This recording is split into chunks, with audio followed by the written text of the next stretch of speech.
Last time, we followed Professor Leidenbrock, young Axel, and their silent guide Hans, as they dared to descend into the sleeping heart of a volcano and into the unknown. Now, the deeper they go, the stranger the world becomes. Light fades, heat rises, the walls whisper with ancient secrets. Every echo feels alive, as if the earth itself were breathing. Down here, time itself seems to have stopped. What they're about to discover will challenge everything humanity has ever believed about the earth and about life itself. Welcome back to Journey to the Center of the Earth, Part 2. Hold your breath. The deeper we go, the more impossible it gets. If you haven't watched the first part yet, the link is in the description below. Just click to catch up. Don't forget to subscribe to Good Stories so you never miss our latest adventures. And now let's continue our journey. The fjord was in this place about half a mile in width. The sweeping and broken waves came rolling in upon the pointed rocks. The gulf was surrounded by rocky walls, a mighty cliff, 3,000 feet in height, remarkable for its brown strata, separated here and there by beds of tufa of a reddish hue. Now, whatever may have been the intelligence of our horses, I had not the slightest reliance upon them. As a means of crossing a stormy arm of the sea, to ride over salt water upon the back of a little horse seemed to me absurd. If they are really intelligent, I said to myself, they will certainly not make the attempt. In any case, I shall trust rather to my own intelligence than theirs. But my uncle was in no humor to wait. He dug his heels into the sides of his steed and made for the shore. His horse went to the very edge of the water, sniffed at the approaching wave and retreated. My uncle, who was, sooth to say, quite as obstinate as the beast he bestrode, insisted on his making the desired advance. This attempt was followed by a new refusal on the part of the horse, which quietly shook his head. This demonstration of rebellion was followed by a volley of words and a stout application of whipcord, also followed by kicks on the part of the horse, which threw its head and heels upwards and tried to throw his rider. At length the sturdy little pony, spreading out his legs, got from under the professor's legs, and left him standing, with both feet on a separate stone, like the Colossus of Rhodes. Wretched animal! Cried my uncle, suddenly transformed into a foot passenger and as angry and ashamed as a dismounted cavalry officer. Fire, said the guide, tapping him familiarly on the shoulder. What, a ferry boat? Duh, answered Hans, pointing to where lay the boat in question. There? Well, I cried, quite delighted with the information. So it is. Why did you not say so before? Cried my uncle. Why not start at once, Tidvatten? Said the guide. What does he say? I asked, considerably puzzled by the delay and the dialogue. He says tide, replied my uncle, translating the Danish word for my information. Of course I understand we must wait till the tide serves.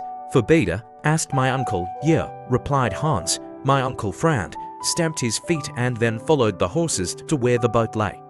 I thoroughly understood and appreciated the necessity for waiting before crossing the fjord, for that moment when the sea at its highest point is in a state of slack water. As neither the ebb nor flow can then be felt, the ferry boat was in no danger of being carried out to sea or dashed upon the rocky coast. The favourable moment did not come until 6 o'clock in the evening. Then my uncle, myself, and guide, two boatmen and the 4 horses got into a very awkward flat-bottom boat.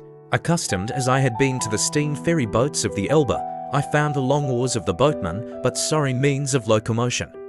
We were more than an hour in crossing the fjord, but at length the passage was concluded. Without accident, half an hour later we reached Gardar. It ought, one would have thought, to have been night, even in the 65th parallel of latitude. But still the nocturnal illumination did not surprise me, for in Iceland, during the months of June and July, the sun never sets. The temperature, however, was very much lower than I expected. I was cold, but even that did not affect me so much as ravenous hunger. Welcome indeed, therefore, was the hut which hospitably opened its doors to us. It was merely the house of a peasant, but in the matter of hospitality, it was worthy of being the palace of a king. As we alighted at the door, the master of the house came forward, held out his hand, and without any further ceremony, signalled to us to follow him. We followed him, for to accompany him was impossible. A long, narrow, gloomy passage led into the interior of this habitation, made from beams roughly squared by the axe. This passage gave ingress to every room. The chambers were for in number the kitchen, the workshop, the general sleeping chamber, and the best room for strangers. My uncle, whose lofty stature had not been taken into consideration when the house was built, contrived to knock his head against the beams of the roof.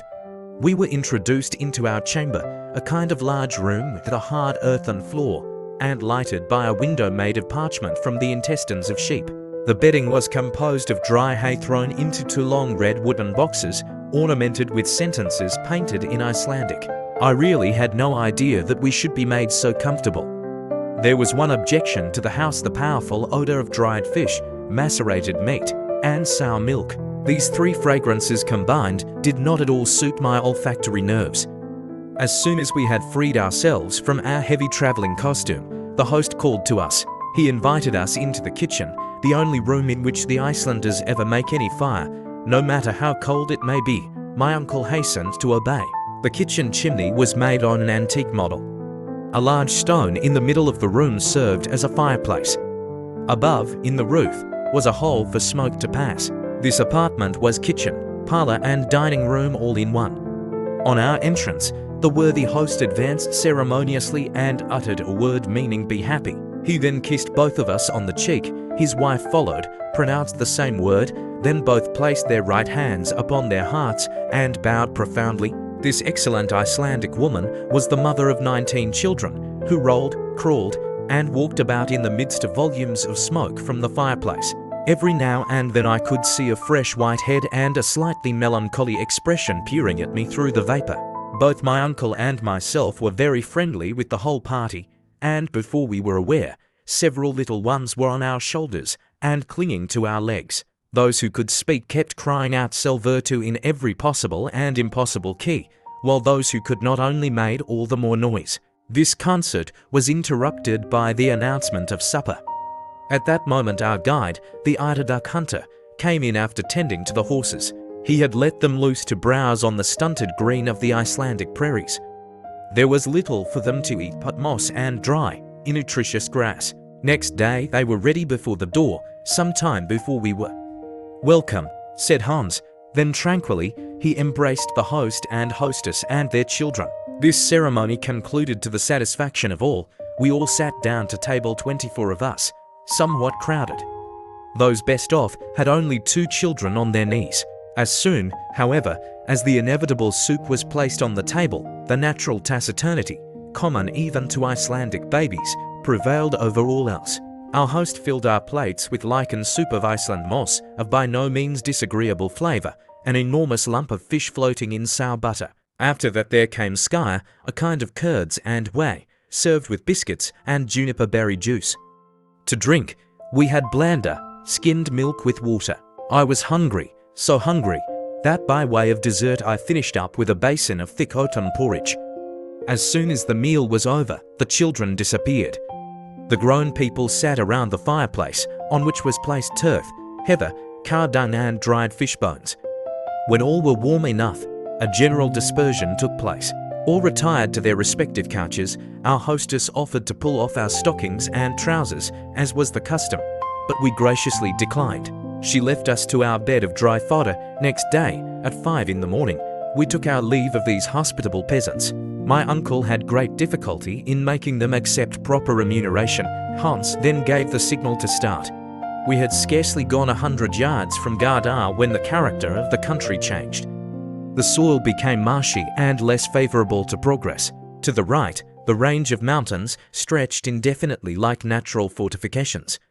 We skirted the glacis and met with many streams and rivulets to ford. We advanced carefully to avoid wetting our baggage. The deserted appearance increased, yet now and then human shadows flitted in the distance. When a turn of the track brought us near one of these spectres, I felt sudden disgust at the sight of a swollen head, with shining, utterly hairless skin. Repulsive wounds showed through his rags. The unhappy wretches never came forward to beg. They ran away, but not so quickly that Hans could not salute them. "Spetelsk," said he, "a leper," explained my uncle.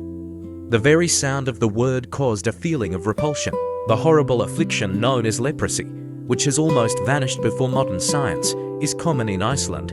It is not contagious, but hereditary. Marriage is strictly prohibited to these unfortunate creatures. These poor lepers did not tend to enliven our journey, the scene of which was sad and lonely. The very last tufts of grassy vegetation appeared to die at our feet. Not a tree was to be seen, except a few stunted willows about as big as blackberry bushes. Now and then we watched a falcon soaring in the grey and misty air, taking his flight towards warmer and sunnier regions. I could not help feeling a sense of melancholy come over me. I sighed for my own native land and wished to be back with Gretchen. We were compelled to cross several little fjords and at last came to a real gulf. The tide was at its height and we were able to go over at once. We reached the hamlet of Alftangs about a mile farther. That evening, after fording the Alpha and the Hetta, we passed the night in a deserted house. It seemed haunted by all the fays of Scandinavian mythology. The King of Cold had taken up his residence there and made us feel his presence all night. The following day was remarkable for its lack of any particular incidents. Always the same damp and swampy soil, the same sad and monotonous aspect of scenery. In the evening, having accomplished half our projected journey, we slept at the annexia of Krossolt. For a whole mile we had under our feet nothing but lava. This disposition of the soil is called hron.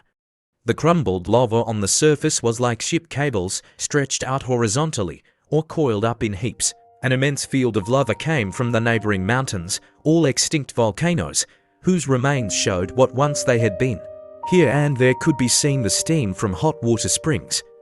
There was no time, however, for us to take more than a cursory view of these phenomena. We had to go forward with what speed we might. Soon the soft and swampy soil again appeared under our horses' feet, while small lakes dotted the landscape. Our journey was now in a westerly direction. We had swept round the Great Bay of Faxa, and the twin white summits of Sneffels rose to the clouds less than 5 miles away. The horses now advanced rapidly. The accidents and difficulties of the soil no longer checked them. Fatigue began to tell severely upon me, but my uncle was as firm and strong as ever. I admired both the excellent professor and the worthy guide. They seemed to regard this rugged expedition as a mere walk. On Saturday, the 20th of June, at 6 in the evening, we reached Buda, a small town picturesquely situated on the ocean shore, and here the guide asked for his money. My uncle settled with him immediately. It was now the family of Hans himself, his uncles and cousins, who offered us hospitality, and we were well received. I should have liked very much to have rested with them after the fatigues of the journey. But my uncle, who did not require rest, had no idea of anything of the kind. Despite the fact that next day was Sunday, I was compelled once more to mount my steed. The soil was again affected by the neighborhood of the mountains. Their granite peered out of the ground like the tops of an old oak. We were skirting the enormous base of the mighty volcano. My uncle never took his eyes off it. He could not keep from gesticulating and looking at it with a kind of sullen defiance, as much as to say, "That is the giant I have made up my mind to conquer." After 4 hours of steady traveling, the horses stopped of themselves before the door of the presbytery of Stapi. Stapi is a town consisting of 30 huts, built on a large plain of lava, exposed to the rays of the sun, reflected from the volcano. It stretches its humble tenements along the end of a little fjord, surrounded by a basaltic wall of the most singular character. Basalt is a brown rock of igneous origin. It assumes regular forms that astonish by their singular appearance, as if nature herself worked with compass and rule. Here, she erected a severe order of architecture which neither the splendors of Babylon nor the marvels of Greece ever surpassed. I had often heard of the Giant's Causeway in Ireland and of Fingal's Cave in the Hebrides, but the grand spectacle of a real basaltic formation was new to me. This at Stapi gave us an idea of one in all its beauty and grace. The wall of the fjord consisted of vertical columns, about 30 feet high. These upright pillars supported an archivolt of horizontal columns forming a kind of half-vaulted roof above the sea. Below this natural basin were oval openings through which the outward waves came thundering in volleys of foam. Some banks of basalt, torn from their fastenings by the fury of the waves, lay scattered like the ruins of an ancient temple ruins eternally young. The storms of ages swept over them without producing any perceptible effect. This was the last stage of our journey. Hans had brought us along with fidelity and intelligence, and I began to feel more comfortable when I reflected he was to accompany us farther. When we halted before the house of the rector, a small and incommodious cabin, I saw a man in the act of shoeing a horse, a hammer in his hand. "Be happy," said the eider-down hunter in his own language. "God dag good day," replied the man in excellent Danish. "Kijk herd," cried Hans, turning round and introducing him to my uncle. "The rector," said the professor. "This worthy man is the rector and not above work." My uncle then went forward, took off his hat with both hands, and made a low bow to the clergyman. I imitated him respectfully. The rector was a man of about 30 years of age, tall and thin, with mild eyes and an open expression of face. His whole appearance was prepossessing. He received us simply and with no ceremony, leading us into his little parlour, a low, wooden room, lighted by two small windows. On the walls hung a few engravings of Lutheran divines, and on the table was a Bible, written in Icelandic, bound in rough calfskin. Our host spoke only Icelandic and a few words of Danish. My uncle, who knew this language perfectly, was soon in full conversation with him. As for myself, I began to feel the pangs of hunger again, and my looks betrayed my feelings. The rector immediately brought us some milk and fish. During the repast, my uncle learned that the clergyman had been living at Stapy for 3 years, and that he had a population of 30 parishioners. When my uncle asked him whether Sneffels was an extinct volcano, the rector shook his head, saying that there was fire still within its entrails. He added that during the last eruption, in 1219, the lava had flowed down the southern slope and reached the very edge of the sea. Since that time, however, the mountain had remained perfectly calm, and the people living in its neighbourhood felt no apprehension of danger. While the rector spoke, my uncle looked at him with eager curiosity, for every word that referred to the volcano stirred his enthusiasm. He questioned him about the crater's form, its depth, its probable connections with the interior cavities of the globe, but could gain little information.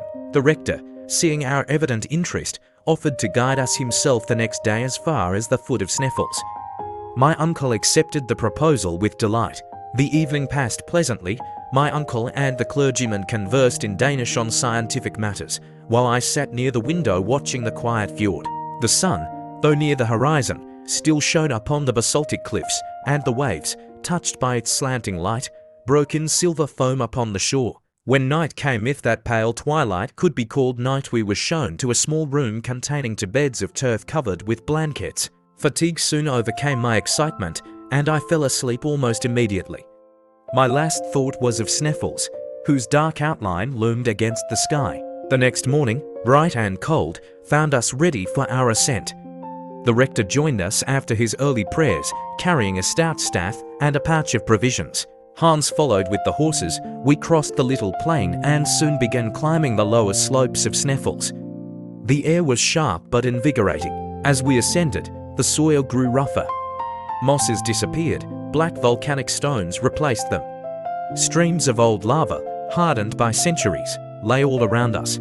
These masses, cracked and blistered by heat, seemed still to retain traces of the fiery torrents that once rolled through them. From time to time my uncle stooped to examine some rock or mineral, exclaiming with delight at every new specimen he found. Hans and the rector advanced in silence, their calm and steady pace contrasting strongly with my uncle's restless curiosity and eager gestures. After about 3 hours of climbing, we reached a narrow plateau, from which we could see the ocean stretching far away to the west, glittering in the sun. To the east, immense glaciers descended from the interior mountains, their blue ice sparkling beneath the slanting rays of light. Above us rose the double peak of Sneffels, one of the summits slightly higher than the other. The crater, according to the rector, lay between the two. My uncle's eyes shone with enthusiasm as he gazed upon it. He saw in imagination the path that would lead us down into the very bowels of the earth. We halted for a few minutes to breathe the keen air and drink from a spring of clear water that gushed from beneath a basaltic arch. Then, continuing our way, we followed a winding track between ridges of lava and black scoriae, till at last we reached the base of the upper cone. Here the rector stopped. "I can go no farther," said he. "The rest of the ascent is too dangerous." My uncle thanked him warmly for his guidance. They shook hands, and the good clergyman, after commending us to heaven's protection, turned back toward Stapy. We watched him till he disappeared below. Then, Left alone with Hans, we stood in silence before the dark, towering summit of Sneffels, the gateway, as my uncle said, to the center of the earth. The wind whistled over the lava slopes, carrying with it fine volcanic dust that glittered in the pale sunlight like drifting ash. I felt a strange awe steal over me. This mountain seemed not dead but sleeping, and any moment its fiery heart might awaken once again. My uncle, on the contrary, was full of ardor. Tomorrow, he cried, we descend. At last, the real journey begins, his voice echoed among the rocks. Hans nodded quietly. The sun dipped low behind the western sea, casting long shadows across the crater's lip. We made camp upon the hardened lava. That night I could not sleep. The mountain loomed above us, vast and silent. I watched the northern lights flicker faintly over its crown of snow. Beneath that ghostly glow, I wondered if we should ever return from the depths we were about to explore, or if the earth would keep us forever. The huge volcano, which was the first stage of our daring experiment, is above 5,000 feet high. Sneffels is the termination of a long range of volcanic mountains, of a different character to the system of the island itself. One of its peculiarities is its two huge pointed summits. From whence we started, it was impossible to make out the real outlines of the peak against the grey field of sky. All we could distinguish was a vast dome of white, which fell downwards from the head of the giant. The commencement of the great undertaking filled me with awe. Now that we had actually started, I began to believe in the reality of the undertaking. Our party formed quite a procession. We walked in single file, preceded by Hans, the imperturbable eider duck hunter. He calmly led us by narrow paths where two persons could by no possibility walk abreast. Conversation was wholly impossible. We had all the more opportunity to reflect and admire the awful grandeur of the scene around. Beyond the extraordinary basaltic wall of the fjord of Stapi, we found ourselves making our way through fibrous turf, over which grew a scanty vegetation of grass, the residuum of the ancient vegetation of the swampy peninsula. The vast mass of this combustible, the field of which as yet is utterly unexplored, would suffice to warm Iceland for a whole century. This mighty turf pit, measured from the bottom of certain ravines, is often not less than 70 feet deep. It presents to the eye the view of successive layers of black burned-up rocky detritus, separated by thin streaks of porous sandstone. The grandeur of the spectacle was undoubted, as well as its arid and deserted air. As a true nephew of the great Professor Hardwick, and despite my preoccupation and doleful fears of what was to come, I observed with great interest the vast collection of mineralogical curiosities spread out before me. Looking back to my recent studies, I went over in thought the whole geological history of Iceland. This extraordinary and curious island must have made its appearance from out of the great world of waters at a comparatively recent date. Like the coral islands of the Pacific, it may, for aught we know, be still rising by slow and imperceptible degrees. If this really be the case, its origin can be attributed to only one cause, that of the continued action of subterranean fires. This was a happy thought. If this were true, away with the theories of Sir Humphrey Davy. Away with the authority of the parchment of Arne Saknussemm. The wonderful pretensions to discovery on the part of my uncle and to our journey, all must end in smoke. Charmed with the idea, I began more carefully to look about me. A serious study of the soil was necessary to negative or confirm my hypothesis. I took in every item of what I saw. I began to comprehend the succession of phenomena which had preceded its formation. Iceland, being absolutely without sedimentary soil, is composed exclusively of volcanic tufa. That is to say, of an agglomeration of stones and of rocks of a porous texture. Long before the existence of volcanoes, it was composed of a solid body of massive trap rock lifted bodily and slowly out of the sea by the action of the centrifugal force at work in the earth. The internal fires, however, had not as yet burst their bounds. They had not flooded the exterior cake of Mother Earth with hot and raging lava. My readers must excuse this brief and somewhat pedantic geological lecture, but it is necessary to the complete understanding of what follows. At a later period in the world's history, a huge and mighty fissure must, reasoning by analogy, have been dug diagonally from the southwest to the northeast of the island, through which by degrees flowed the volcanic crust. The great and wondrous phenomenon then went on without violence. The outpouring was enormous, and the seething fused matter, ejected from the bowels of the earth, spread slowly and peacefully in the form of vast level plains. These plains are what are called mamelons or mounds. It was at this epoch that the rocks called feldspars, syenites, and porphyries appeared. But as a natural consequence of this overflow, the depth of the island increased. It can readily be believed what an enormous quantity of elastic fluids were piled up within its center, when at last it afforded no other openings, after the process of cooling the crust had taken place. At length a time came when, despite the enormous thickness and weight of the upper crust, the mechanical forces of the combustible gases below became so great that they actually upheaved the weighty back. They made for themselves huge and gigantic shafts. Hence the volcanoes, which suddenly arose through the upper crust, and next the craters, which burst forth at the summit of these new creations. It will be seen that the first phenomena in connection with the formation of the island were simply eruptive. To these, however, shortly succeeded the volcanic phenomena. Through the newly formed openings escaped the marvelous mass of basaltic stones with which the plain we were now crossing was covered. We were trampling our way over heavy rocks of dark grey colour. While cooling, they had been moulded into six-sided prisms. In the back distance we could see a number of flattened cones, which formerly were so many fire-vomiting mouths. After the basaltic eruption was appeased and set at rest, the volcano, the force of which increased with that of the extinct craters, gave free passage to the fiery overflow of lava. It also gave free passage to the mass of cinders and pumice stone now scattered over the sides of the mountain, like dishevelled hair on the shoulders of a bacchante. Here, in a nutshell, I had the whole history of the phenomena from which Iceland arose. All take their rise in the fierce action of interior fires. To believe that the central mass did not remain in a state of liquid fire, white hot, was simply and purely madness. This being satisfactorily proved QED, what insensate folly to pretend to penetrate into the interior of the mighty earth. This mental lecture delivered to myself while proceeding on a journey did me good. I was quite reassured as to the fate of our enterprise, and therefore went, like a brave soldier mounting a bristling battery, to the assault of old Sneffels. As we advanced, the road became every moment more difficult. The soil was broken and dangerous. The rocks broke and gave way under our feet, and we had to be scrupulously careful in order to avoid dangerous and constant falls. Hans advanced as calmly as if he had been walking over Salisbury Plain.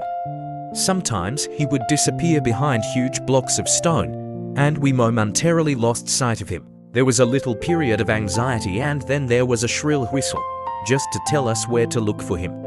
Occasionally he would take it into his head to stop to pick up lumps of rock and silently pile them up into small heaps. He did so in order that we might not lose our way on our return. He had no idea of the journey we were about to undertake.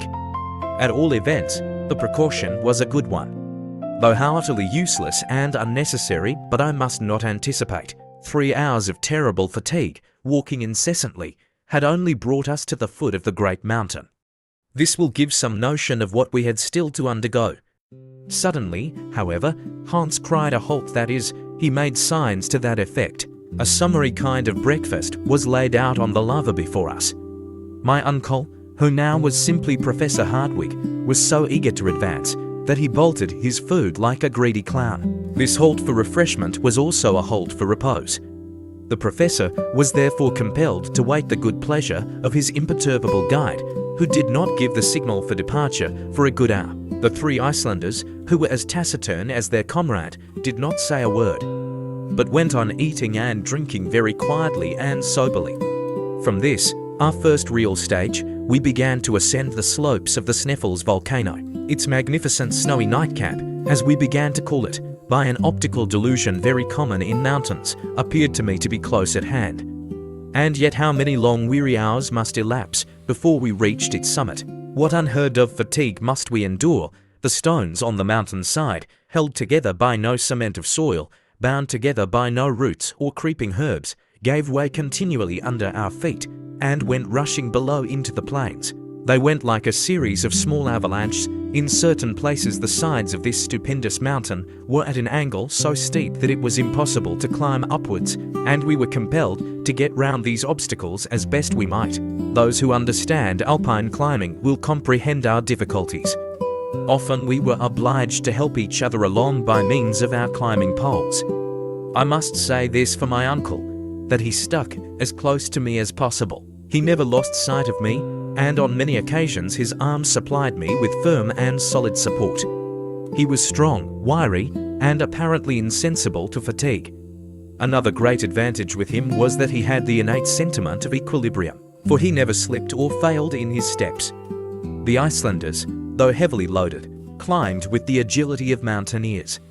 Looking up, every now and then, at the height of the great volcano of Sneffels, it appeared to me wholly impossible to reach the summit, at all events, if the angle of inclination did not speedily change. Fortunately, after an hour of unheard-of fatigues, and of gymnastic exercises that would have been trying to an acrobat, we came to a vast field of ice. It wholly surrounded the bottom of the cone of the volcano. The natives called it the tablecloth, probably from some such reason as the dwellers in the Cape of Good Hope call their mountain Table Mountain, and their roads Table Bay. Here, to our mutual surprise, we found an actual flight of stone steps, which wonderfully assisted our ascent. This singular flight of stairs was, like everything else, volcanic, formed by one of those torrents of stones cast up by the eruptions. Such as it was, it served us admirably. The abrupt character of the slopes momentarily increased, but these remarkable stone steps, a little less difficult than those of the Egyptian pyramids, were the one simple natural means by which we were enabled to proceed. About 7 in the evening of that day, after having clambered up to 1,000 of these rough steps, we found ourselves overlooking a kind of spur or projection of the mountain, a sort of buttress upon which the cone-like crater leaned for support. The ocean lay beneath us at a depth of more than 3,200 feet, a grand and mighty spectacle. We had reached the region of eternal snows. The cold was keen, searching and intense. The wind blew with extraordinary violence. I was utterly exhausted. My worthy uncle, the professor, saw clearly that my legs refused further service, and that, in fact, I was utterly exhausted. Despite his hot and feverish impatience, he decided, with a sigh, upon a halt. He called the eider duck hunter to his side. That worthy, however, shook his head. "O Fanfa," was his sole-spoken reply. "It appears," says my uncle with a woebegone look, "that we must go higher." He then turned to Hans and asked him to give some reason for this decisive response. "Mastor," replied the guide. "Yo, Mastor, yes, the Mastor," cried one of the Icelandic guides in a terrified tone. It was the first time he had spoken. "What does this mysterious word signify?" I anxiously inquired. "Look," said my uncle. I looked down upon the plain below, and I saw a prodigious volume of pulverized pumice stone, of sand, of dust, rising to the heavens in the form of a mighty waterspout. It resembled the fearful phenomenon of a similar character known to the travelers in the desert of the Great Sahara. The wind was driving it directly towards that side of Sneffels on which we were perched. This opaque veil standing up between us and the sun projected a deep shadow on the flanks of the mountain. If this sand spout broke over us, we must all be infallibly destroyed, crushed in its fearful embraces. This extraordinary phenomenon, very common when the wind shakes the glaciers and sweeps over the arid plains, is in the Icelandic tongue called Mastor. "Haste it," cried our guide. Now I certainly knew nothing of Danish, but I thoroughly understood that his gestures were meant to quicken us. The guide turned rapidly in a direction which would take us to the back of the crater, all the while ascending slightly. We followed rapidly, despite our excessive fatigue. A quarter of an hour later Hans paused to enable us to look back. The mighty whirlwind of sand was spreading up the slope of the mountain to the very spot where we had proposed to halt. Huge stones were caught up, cast into the air, and thrown about as during an eruption. We were happily a little out of the direction of the wind, and therefore out of reach of danger. But for the precaution and knowledge of our guide, our dislocated bodies, our crushed and broken limbs, would have been cast to the wind, like dust from some unknown meteor. Hans, however, did not think it prudent to pass the night there. We therefore continued our journey in a zigzag direction. The 1,500 feet which remained to be accomplished took us at least 5 hours. The turnings and windings turned that insignificant distance into at least 3 leagues. I never felt such misery, fatigue and exhaustion in my life. I was ready to faint from hunger and cold. The rarefied air at the same time painfully acted upon my lungs.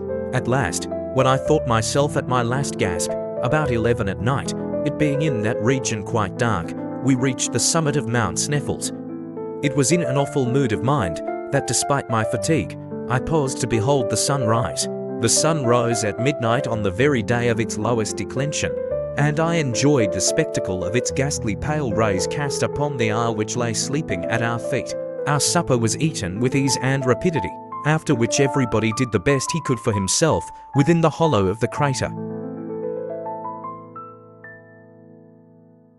You are watching videos on the GoodStories channel. If you have not subscribed and liked the video, please take a little time to do so. Your actions are a great motivation for us to continue developing this channel and making more useful videos. Thank you, and now, I invite you and your friends to continue following the story.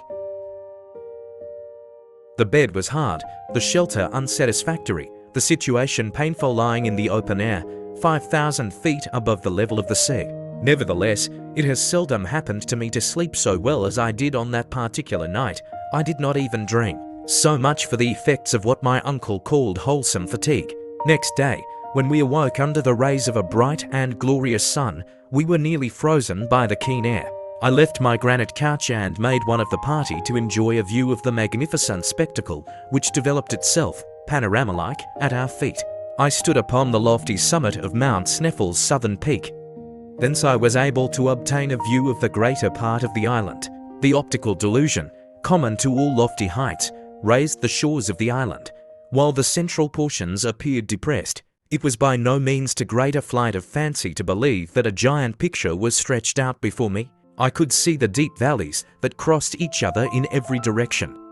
I could see precipices looking like sides of wells, lakes that seemed to be changed into ponds, ponds that looked like puddles, and rivers that were transformed into petty brooks. To my right were glaciers upon glaciers and multiplied peaks, topped with light clouds of smoke.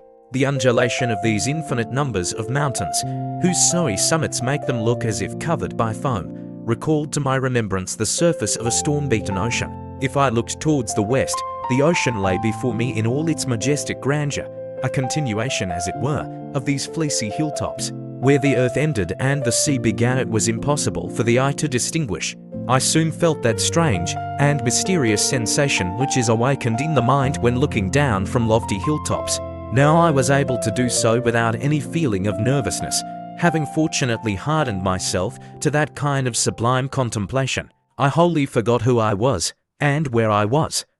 I became intoxicated with a sense of lofty sublimity, without thought of the abysses into which my daring was soon about to plunge me. I was presently, however, brought back to the realities of life by the arrival of the professor and Hans, who joined me upon the lofty summit of the peak. My uncle, turning in a westerly direction, pointed out to me a light cloud of vapor, a kind of haze, with a faint outline of land rising out of the waters. "Greenland," said he. "Greenland," cried I in reply. "Yes," continued my uncle, who always when explaining anything spoke as if he were in a professor's chair. "We are not more than 35 leagues distant from that wonderful land. When the great annual breakup of the ice takes place, white bears come over to Iceland, carried by the floating masses of ice from the north. This, however, is a matter of little consequence. We are now on the summit of the great, the transcendent Sneffels, and here are its two peaks, north and south. Hans will tell you the name by which the people of Iceland call that on which we stand." My uncle turned to the imperturbable guide, who nodded, and spoke, as usual, one word: "Scartaris." My uncle looked at me with a proud and triumphant glance. "O crater," he said, "you hear?" I did hear, but I was totally unable to make reply. The crater of Mount Sneffels represented an inverted cone, the gaping orifice apparently half a mile across, the depth indefinite feet. Conceive what this hole must have been like when full of flame and thunder and lightning. The bottom of the funnel-shaped hollow was about 500 feet in circumference, by which it will be seen that the slope from the summit to the bottom was very gradual, and we were therefore clearly able to get there without much fatigue or difficulty. Involuntarily, I compared this crater to an enormous loaded cannon, and the comparison completely terrified me. To descend into the interior of a cannon, I thought to myself, when perhaps it is loaded, and will go off at the least shock, is the act of a madman. But there was no longer any opportunity for me to hesitate.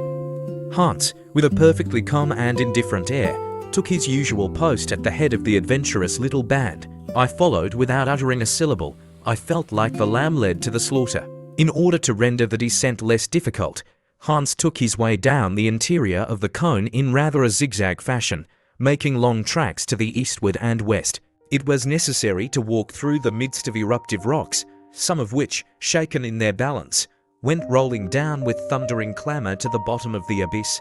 These continual falls awoke echoes of singular power and effect. Many portions of the cone consisted of inferior glaciers. Hans, whenever he met with one of these obstacles, advanced with a great show of precaution, sounding the soil with his long iron pole to discover fissures or deep soft snow. In many doubtful or dangerous places, it became necessary for us to be tied together by a long rope in order that if one of us slipped, he'd be supported by his companions. This connecting link was doubtless a prudent precaution, but not by any means unattended with danger.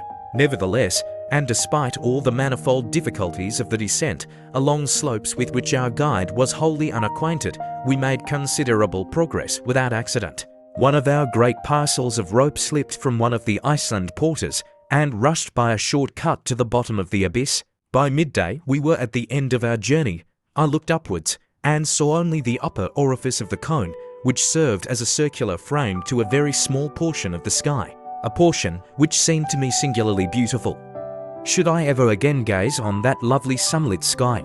The only exception to this extraordinary landscape was the peak of Scartaris, which seemed lost in the great void of the heavens. The bottom of the crater was composed of 3 separate shafts, through which, during periods of eruption, the great central furnace sent forth its burning lava and poisonous vapors. Each of these chimneys or shafts gaped open-mouthed in our path. I kept as far away from them as possible, not even venturing to take the faintest peep downwards. As for the professor, after a rapid examination of their disposition and characteristics, he became breathless and panting. He ran from one to the other like a delighted schoolboy, gesticulating wildly, and uttering incomprehensible and disjointed phrases in all sorts of languages. Hans, the guide, and his humbler companions seated themselves on some piles of lava and looked silently on. They clearly took my uncle for a lunatic, and waited the result. Suddenly the professor uttered a wild, unearthly cry. At first I imagined he had lost his footing, and was falling headlong into one of the yawning gulfs. Nothing of the kind. I saw him, his arms spread out to their widest extent, his legs stretched apart, standing upright before an enormous pedestal, high enough and black enough to bear a gigantic statue. His attitude and mien were that of a man utterly stupefied. But his stupefaction was speedily changed to the wildest joy. "Harry, Harry, come here," he cried. "Make haste, wonderful, wonderful." Unable to understand what he meant, I turned to obey his commands. Neither Hans nor the other Icelanders moved a step. "Look," said the professor, in something of the manner of the French general, pointing out the pyramids to his army, and fully partaking his stupefaction, if not his joy. I read on the eastern side of the huge block of stone the same characters, "hath eaten away by time." The name, to me 1,000 times accursed, Ansaknusem, cried my uncle. "Now, unbeliever, do you begin to have faith?" It was totally impossible for me to answer a single word. I went back to my pile of lava in a state of silent awe. The evidence was unanswerable, overwhelming. In a few moments, however, my thoughts were far away, back in my German home, with Gretchen and the old cook. What would I have given for one of my cousin's smiles, for one of the ancient domestic's omelettes, and for my own feather bed? How long I remained in this state I know not. All I can say is that when at last I raised my head, there remained at the bottom of the crater only myself, my uncle and Hans. The Icelandic porters had been dismissed and were now descending the exterior slopes of Mount Sneffels on their way to Stapi. How heartily did I wish myself with them. Hans slept tranquilly at the foot of a rock in a kind of rill of lava, where he had made himself a rough and ready bed. My uncle was walking about the bottom of the crater like a wild beast in a cage. I had no desire, neither had I the strength, to move from my position. Taking example by the guide, I gave way to a kind of painful somnolency, during which I seemed both to hear and feel continued heavings and shudderings in the mountain. In this way we passed our first night in the interior of a crater. Next morning, a grey, cloudy, heavy sky hung like a funereal pall over the summit of the volcanic cone. I did not notice it so much from the obscurity that reigned around us, as from the rage with which my uncle was devoured. I fully understood the reason, and again a glimpse of hope made my heart leap with joy. I will briefly explain the cause. Of the 3 openings which yawned beneath our steps, only one could have been followed by the adventurous Saknussemm. According to the words of the learned Icelander, it was only to be known by that one particular mentioned in the cryptograph, that the shadow of Scartaris fell upon it, just touching its mouth in the last days of the month of June. We were, in fact, to consider the pointed peak as the stylus of an immense sundial, the shadow of which pointed on one given day, like the inexorable finger of fate, to the yawning chasm which led into the interior of the earth. Now, as often happens in these regions, should the sun fail to burst through the clouds, no shadow consequently, no chance of discovering the right aperture. We had already reached to the 25th of June. If the kindly heavens would only remain densely clouded for 6 more days, we should have to put off our voyage of discovery for another year, when certainly there would be 1 person fewer in the party. I already had sufficient of the mad and monstrous enterprise. It would be utterly impossible to depict the impotent rage of Professor Hardwigg. The day passed away, and not the faintest outline of a shadow could be seen. Hans the guide never moved from his place. He must have been curious to know what we were about, if indeed he could believe we were about anything. As for my uncle, he never addressed a word to me. He was nursing his wrath to keep it warm, his eyes fixed on the black and foggy atmosphere, his complexion hideous with suppressed passion. Never had his eyes appeared so fierce, his nose so aquiline, his mouth so hard and firm. On the 26th no change for the better. A mixture of rain and snow fell during the whole day. Hans very quietly built himself a hut of lava into which he retired like Diogenes into his tub. I took a malicious delight in watching the 1,000 little cascades that flowed down the side of the cone, carrying with them streams of stones into the vasty deep below. My uncle was almost frantic. To be sure, it was enough to make even a patient man angry. He had reached to a certain extent the goal of his desires, and yet he was likely to be wrecked in port. But if the heavens and the elements are capable of causing us much pain and sorrow, there are 2 sides to a medal, and there was reserved for Professor Hardwigg a brilliant and sudden surprise which was to compensate him for all his sufferings. Next day the sky was still overcast, but on Sunday, the 28th, the last day but 2 of the month, with a sudden change of wind and a new moon there came a change of weather. The sun poured its beaming rays to the very bottom of the crater. Each hillock, every rock, every stone, every asperity of the soil had its share of the luminous effulgence, and its shadow fell heavily on the soil. Among others, to his insane delight, the shadow of Scartaris was marked and clear, and moved slowly with the radiant start of day. My uncle moved with it in a state of mental ecstasy. At 12 o'clock exactly, when the sun had attained its highest altitude for the day, the shadow fell upon the edge of the central pit. "Here it is," gasped the professor in an agony of joy. "Here it is, we have found it. Forward, my friends, into the interior of the earth." I looked curiously at Hans to see what reply he would make to this terrific announcement. "For it," said the guide tranquilly. "Forward it is," answered my uncle, who was now in the 7th heaven of delight. You are watching videos on the GoodStories channel. If you have not subscribed and liked the video, please take a little time to do so. Your actions are a great motivation for us to continue developing this channel and making more useful videos. Thank you, and now, I invite you and your friends to continue following the story. When we were quite ready, our watches indicated 13 minutes past 1. Our real journey had now commenced. Hitherto our courage and determination had overcome all difficulties. We were fatigued at times, and that was all. Now we were about to encounter unknown and fearful dangers. I had not as yet ventured to take a glimpse down the horrible abyss into which in a few minutes more I was about to plunge. The fatal moment had, however, at last arrived. I had still the option of refusing or accepting a share in this foolish and audacious enterprise, but I was ashamed to show more fear than the eider duck hunter. Hans seemed to accept the difficulties so tranquilly, with such calm indifference, with such perfect recklessness of all danger, that I actually blushed to appear less of a man than he. Had I been alone with my uncle, I should certainly have sat down and argued the point fully. But in the presence of the guide I held my tongue. I gave one moment to the thought of my charming cousin, and then I advanced to the mouth of the central shaft. It measured about 100 feet in diameter, which made about 300 in circumference. I leaned over a rock which stood on its edge and looked down. My hair stood on end, my teeth chattered, my limbs trembled. I seemed utterly to lose my center of gravity, while my head was in a sort of whirl, like that of a drunken man. There is nothing more powerful than this attraction towards an abyss. I was about to fall headlong when I was drawn back by a firm hand.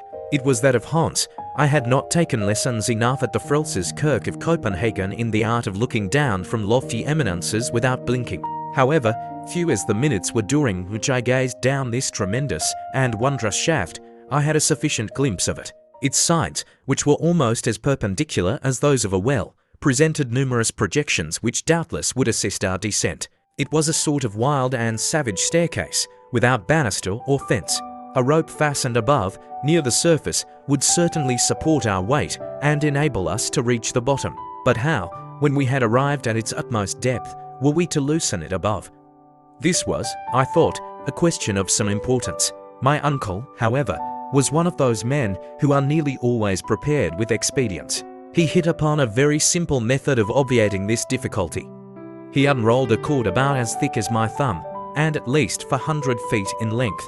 He allowed about half of it to go down the pit and catch in a hitch over a great block of lava which stood on the edge of the precipice. This done, he threw the second half after the first. Each of us could now descend by catching the two cords in one hand and letting go one end when reaching to 100 feet below. Then by pulling the other, the cord would come falling at his feet. To go farther down, the same operation would simply be repeated. This was a very excellent proposition, and no doubt a correct one. Going down appeared to me easy enough. It was the coming up again that troubled me. "Now," said my uncle, as soon as he had completed this important preparation, "let us see about the baggage. It must be divided into 3 separate parcels. Each of us must carry one on his back. I allude to the more important and fragile articles. My worthy and ingenious uncle did not appear to consider that we came under the denomination of fragile. Hans," he continued, "you will take charge of the tools and some of the provisions.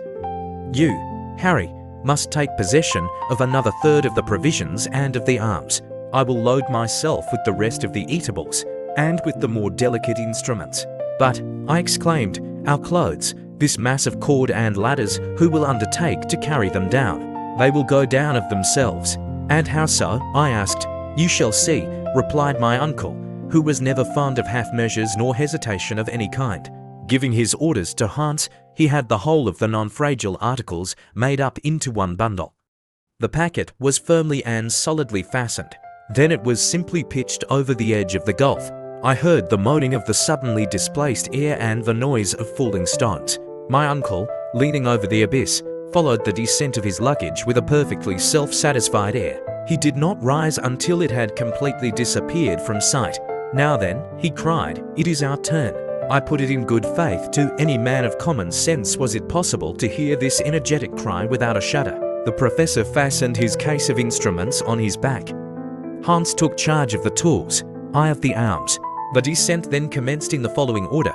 Hans went first, my uncle followed, and I went last. Our progress was made in profound silence, a silence only troubled by the fall of pieces of rock breaking from the jagged sides. They fell with a roar into the depths below. I allowed myself to slide, holding frantically on the double cord with one hand. With the other, I kept myself off the rocks by the assistance of my iron-shod pole. One idea was all the time impressed upon my brain. I feared that the upper support would fail me. The cord appeared to me far too fragile to bear the weight of 3 such persons as we were, with our luggage. I made as little use of it as possible, trusting to my own agility and doing miracles in the way of dexterity and strength. Upon the projecting shelves and spurs of lava, which my feet seemed to clutch as strongly as my hands. The guide went first, I have said, and when one of the slippery and frail supports broke from under his feet, he had recourse to his usual monosyllabic way of speaking. "GVKT, attention, look out," repeated my uncle. In about half an hour we reached a kind of small terrace formed by a fragment of rock projecting some distance from the sides of the shaft. Hans now began to haul upon the cord on one side only, the other going as quietly upward as the other came down. It fell at last, bringing with it a shower of small stones, lava and dust, a disagreeable kind of rain or hail. While we were seated on this extraordinary bench I ventured once more to look downwards. With a sigh I discovered that the bottom was still wholly invisible. Were we, then, going direct to the interior of the earth? The performance with the cord recommenced, and a quarter of an hour later we had reached to the depth of another 200 feet. I have very strong doubts if the most determined geologist would, during that descent, have studied the nature of the different layers of earth around him. I did not trouble my head much about the matter. Whether we were among the combustible carbon, Silurians, or primitive soil, I neither knew nor cared. Not so the inveterate professor. He must have taken notes all the way down, for, at one of our halts, he began a brief lecture. The farther we advance, said he, the greater is my confidence in the result. The disposition of these volcanic strata absolutely confirms the theories of Sir Humphrey Davy. We are still within the region of the primordial soil, where metals became inflamed by coming in contact with the air and water. I at once regret the old and now forever exploded theory of a central fire. At all events, we shall soon know the truth. Such was the everlasting conclusion to which he came. I, however, was very far from being in humour to discuss the matter. I had something else to think of. My silence was taken for consent. And still we continued to go down. At the expiration of 3 hours, we were to all appearance as far off as ever from the bottom of the well. When I looked upwards, however, I could see that the upper orifice was every minute decreasing in size. The sides of the shaft were getting closer and closer together.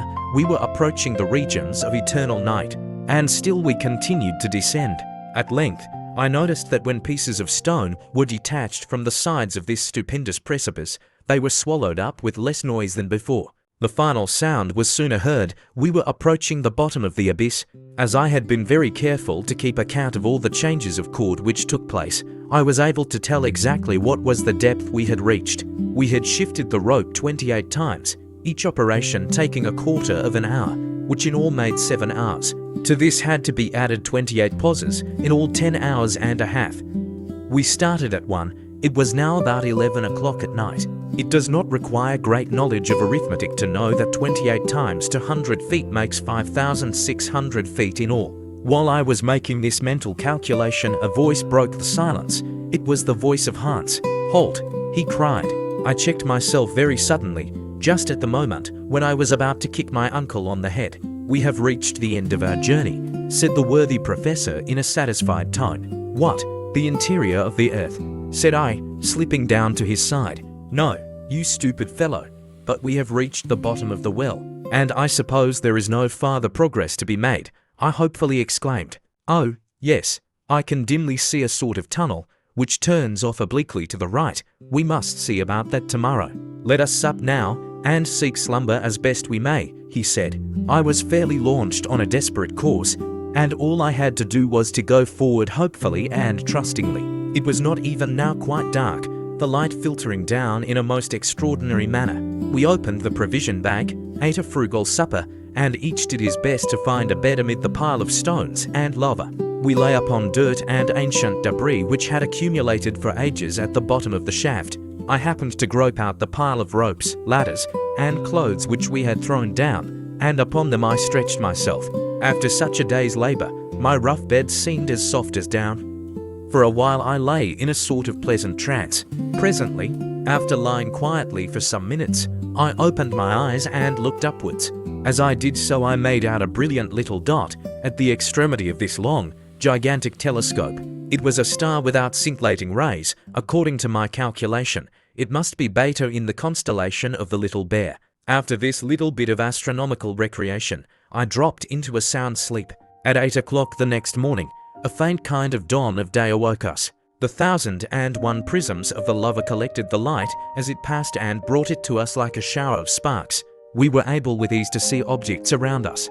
"Well, Harry, my boy," cried the delighted professor, rubbing his hands together, "what say you now? Did you ever pass a more tranquil night?"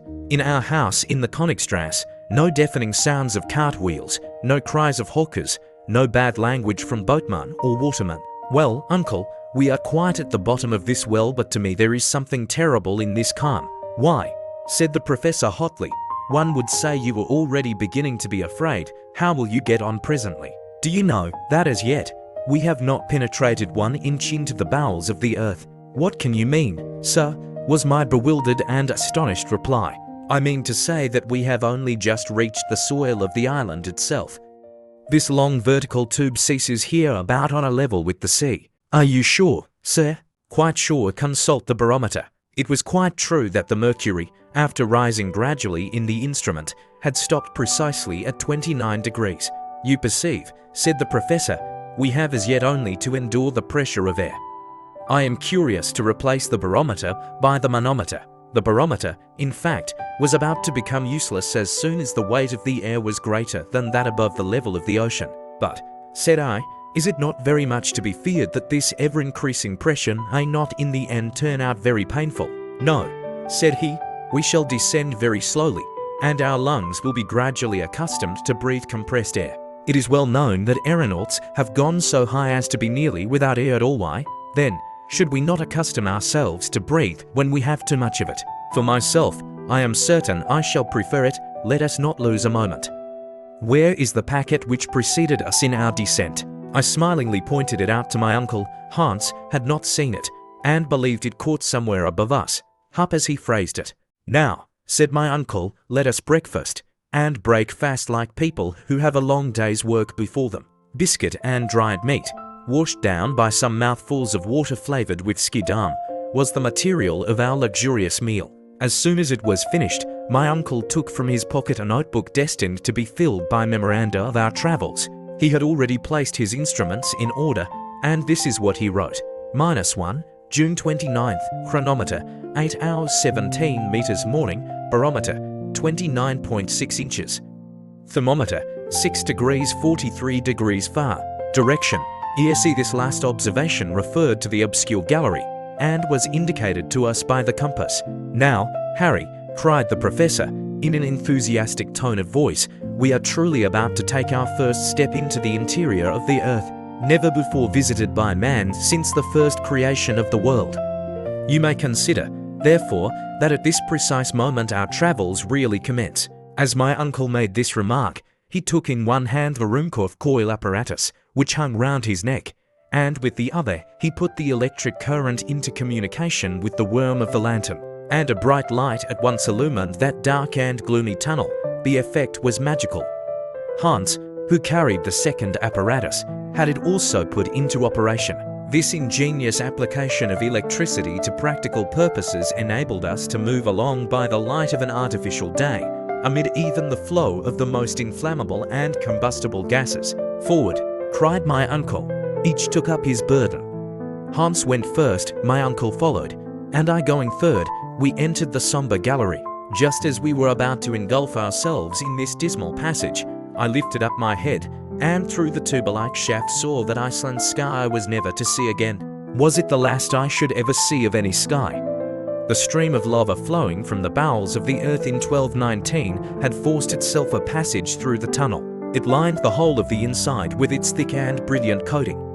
The electric light added very greatly to the brilliancy of the effect. The great difficulty of our journey now began. How were we to prevent ourselves from slipping down the steeply inclined plane? Happily some cracks, abrasures of the soil, and other irregularities served the place of steps, and we descended slowly. We allowed our heavy luggage to slip on before, at the end of a long cord. But that which served as steps under our feet became in other places stalactites. The lava, very porous in certain places, took the form of little round blisters. Crystals of opaque quartz, adorned with limpid drops of natural glass suspended to the roof like lustres. They seemed to take fire as we passed beneath them.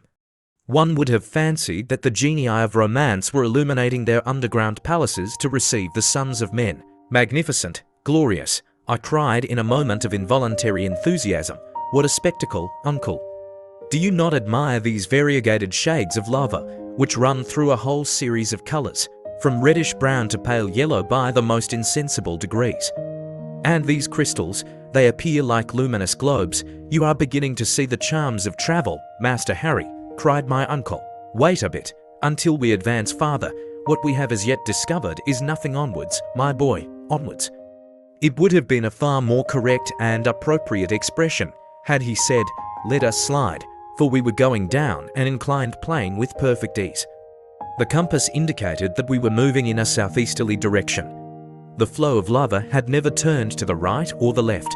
It had the inflexibility of a straight line. Nevertheless, to my surprise, we found no perceptible increase in heat.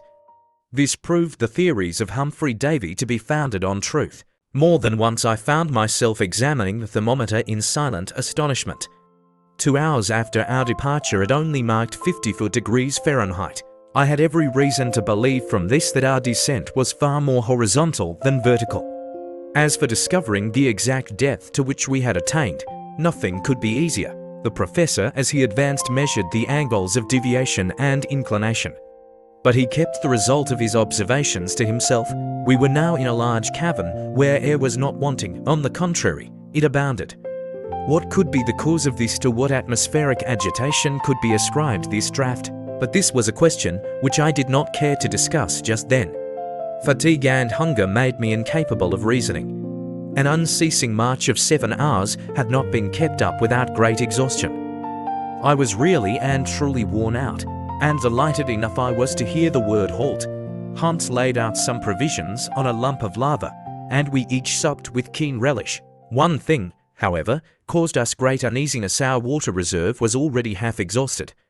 My uncle had full confidence in finding subterranean resources, but hitherto we had completely failed. I could not help calling my uncle's attention to the circumstance. And you are surprised at this total absence of springs, he said. Doubtless I am very uneasy on the point. We have certainly not enough water to last us 5 days. Be quite easy on that matter, continued my uncle.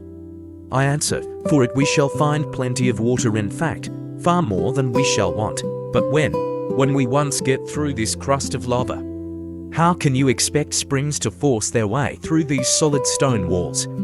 But what is there to prove that this concrete mass ... of lava does not extend to the center of the earth? I don't think we have as yet done much in a vertical way. What puts that into your head, my boy? Asked my uncle mildly. Well, it appears to me that if we had descended very far below the level of the sea we should find it rather hotter than we have, according to your system, said my uncle. But what does the thermometer say? Scarcely 15 degrees by Reaumur, which is only an increase of 9 since our departure. Well, and what conclusion does that bring you to? Inquired the professor. The deduction I draw from this is very simple. According to the most exact observations, the augmentation of the temperature of the interior of the Earth is 1 degree for every 100 feet, but certain local causes may considerably modify this figure. Thus at Yokohama in Siberia, it has been remarked that the heat increases a degree every 36 feet. The difference evidently depends on the conductibility of certain rocks.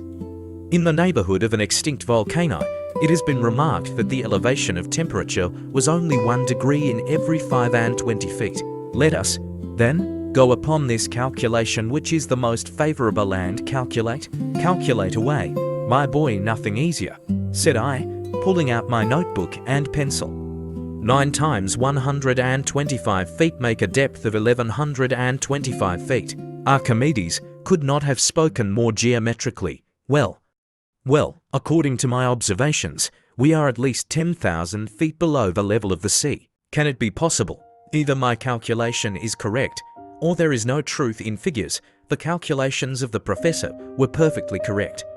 We were already 6,000 feet deeper down in the bowels of the earth than anyone had ever been before.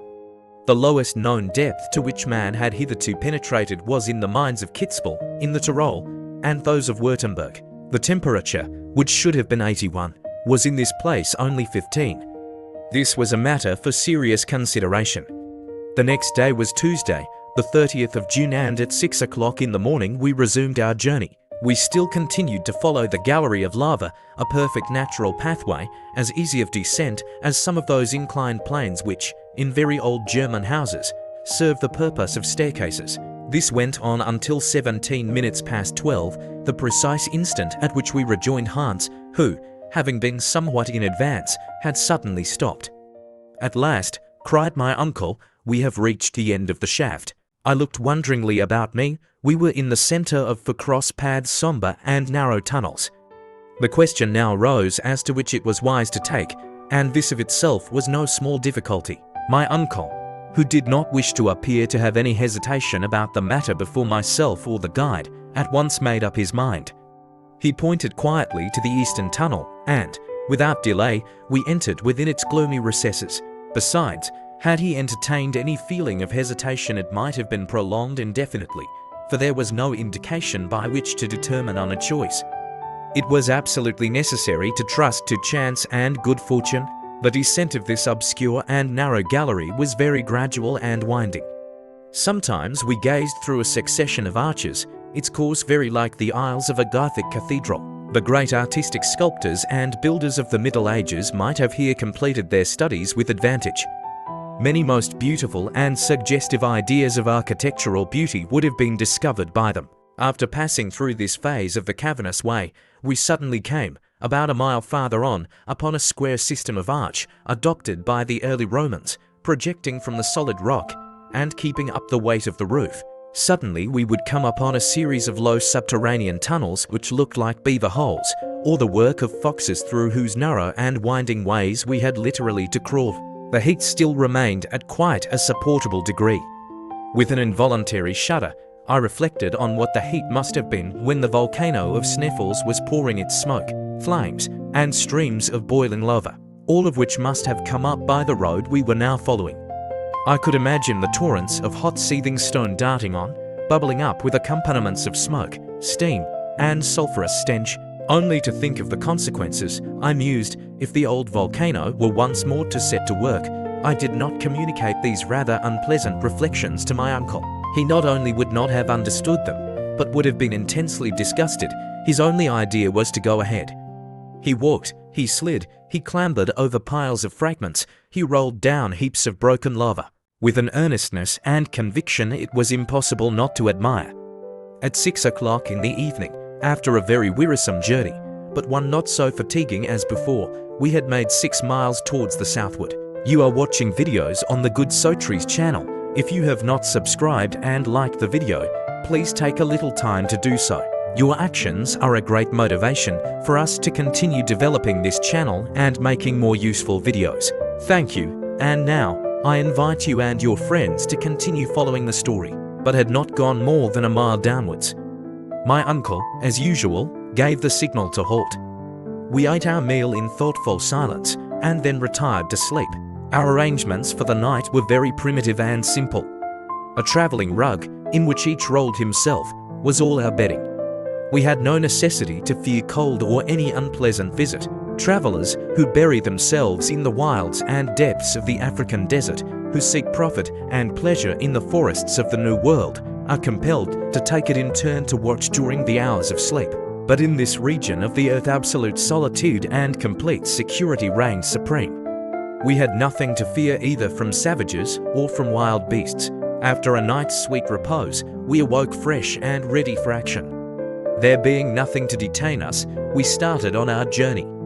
We continued to burrow through the lava tunnel as before.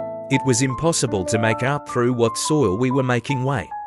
The tunnel, moreover, instead of going down into the bowels of the earth, became absolutely horizontal. I even thought, after some examination, that we were actually tending upwards.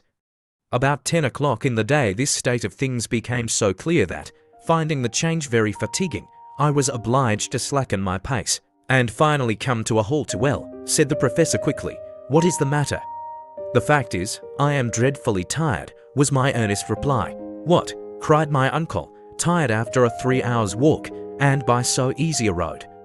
"Easy enough, I dare say, but very fatiguing. But how can that be, when all we have to do is to go downwards?"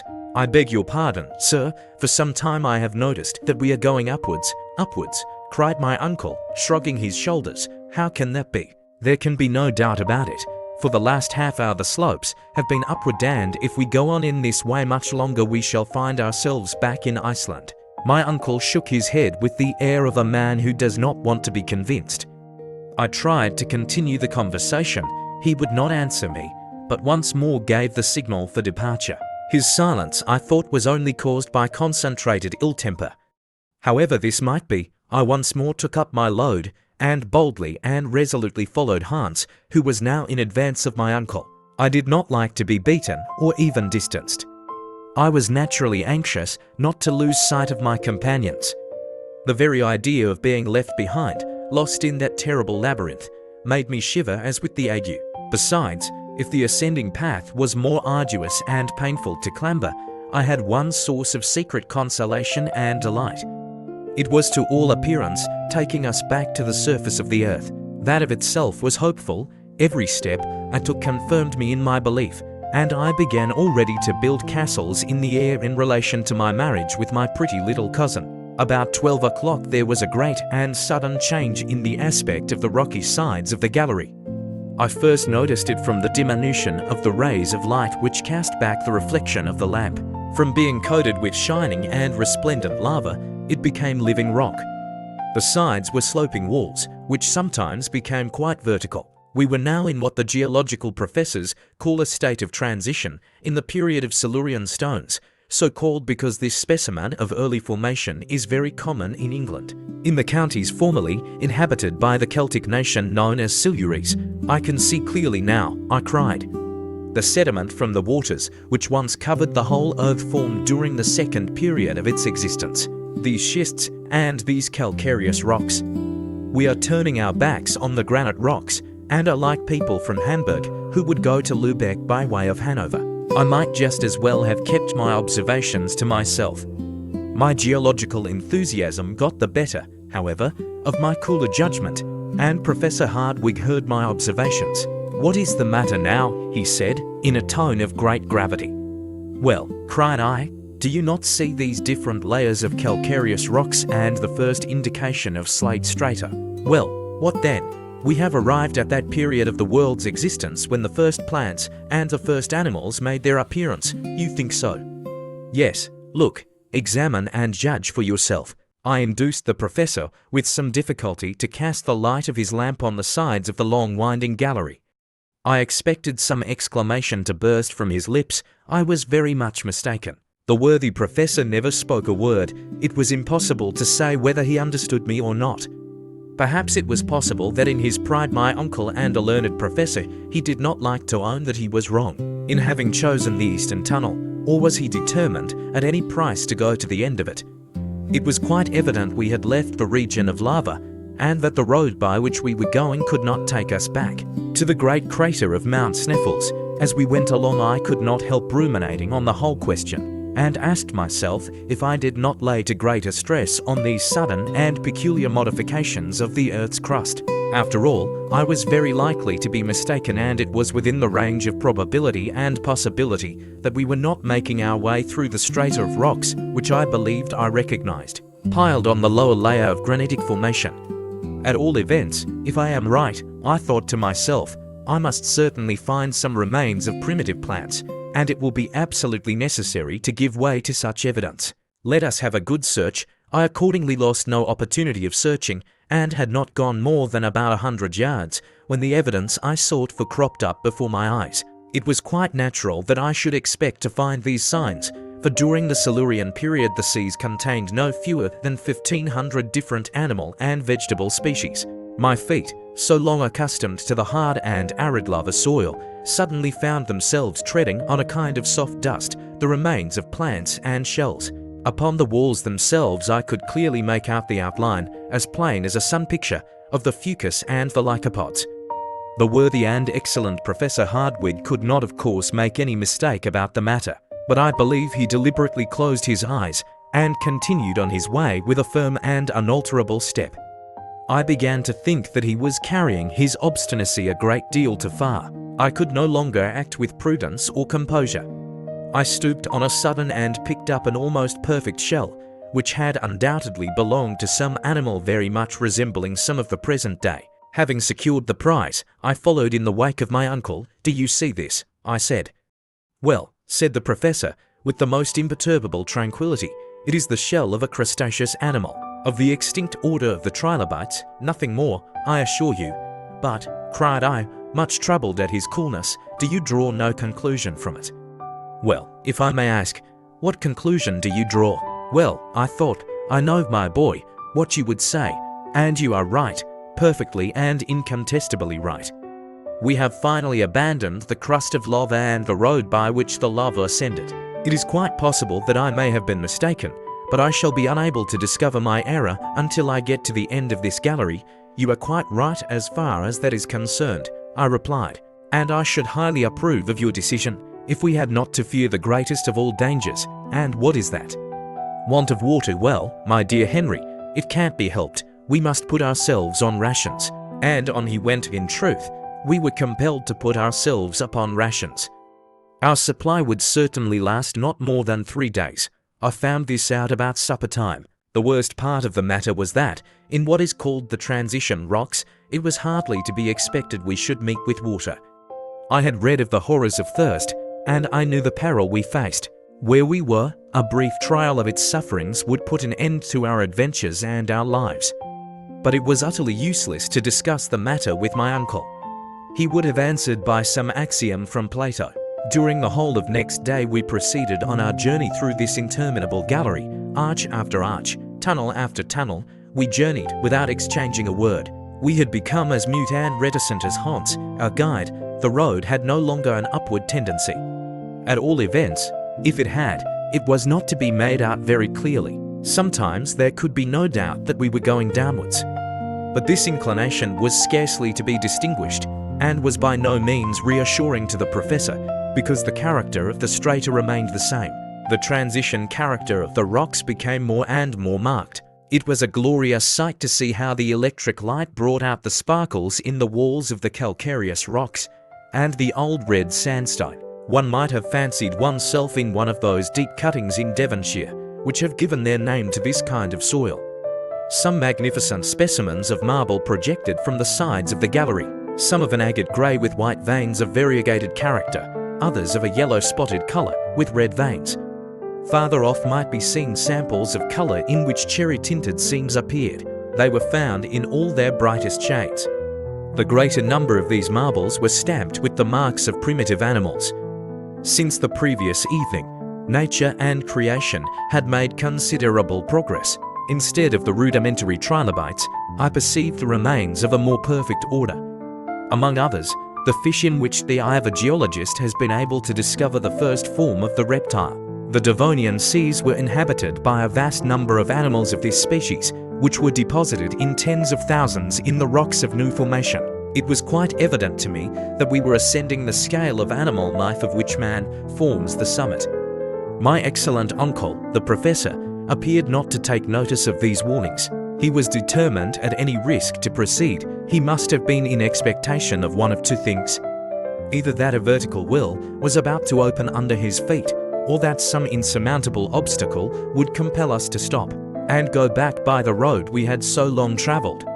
But evening came again, and, to my horror, neither hope was doomed to be realized.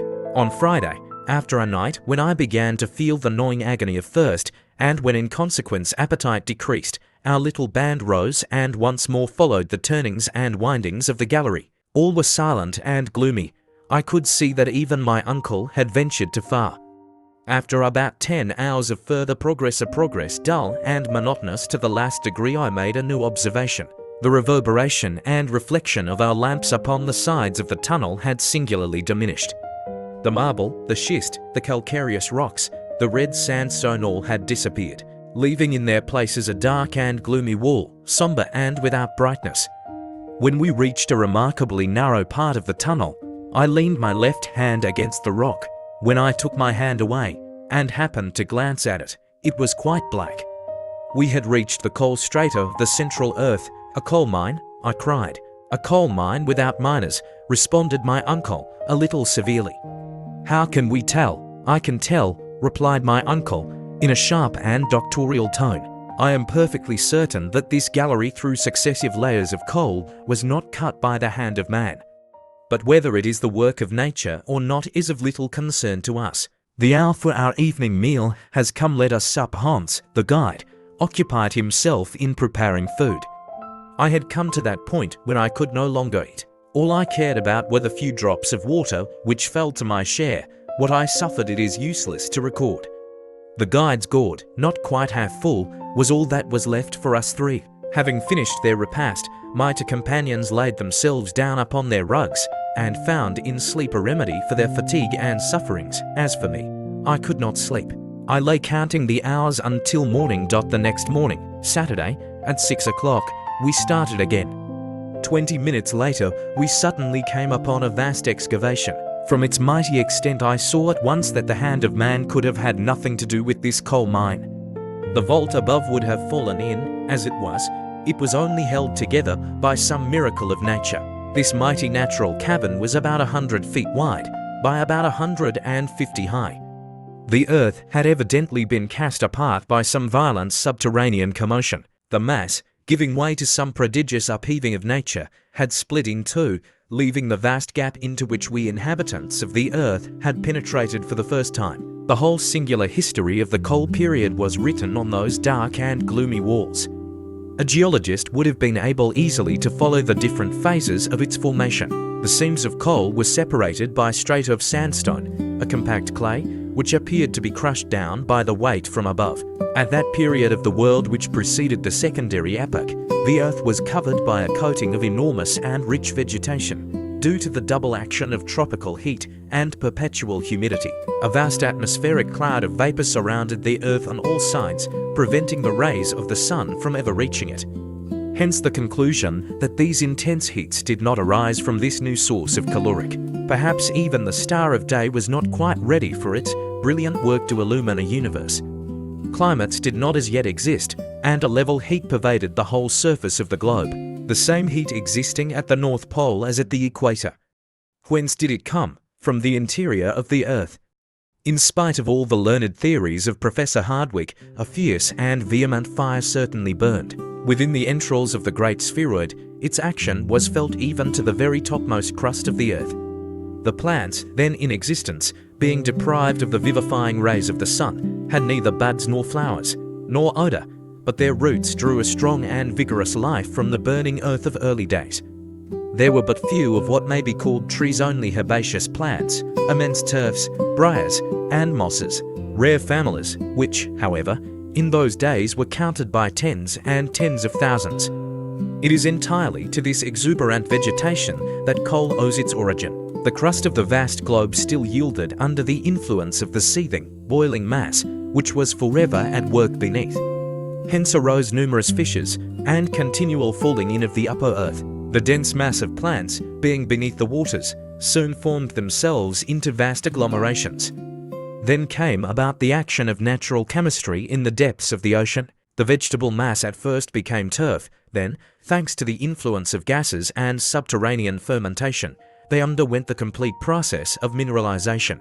In this manner, in early days, were formed those vast and prodigious layers of coal, which an ever-increasing consumption must utterly use up in about 3 centuries more, if people do not find some more economic light than gas, and some cheaper motive power than steam. All these reflections, the memories of my school studies, came to my mind while I gazed upon these mighty accumulations of coal, whose riches, however, are scarcely likely to be ever utilized.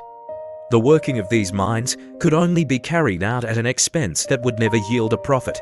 The matter, however, is scarcely worthy consideration when coal is scattered over the whole surface of the globe within a few yards of the upper crust. As I looked at these untouched strata, therefore, I knew they would remain as long as the world lasts, 988. 333 to 40 to 1000, 333 to 50 for 1000. From its mighty extent I saw at once that the hand of man could have had nothing to do with this coal mine.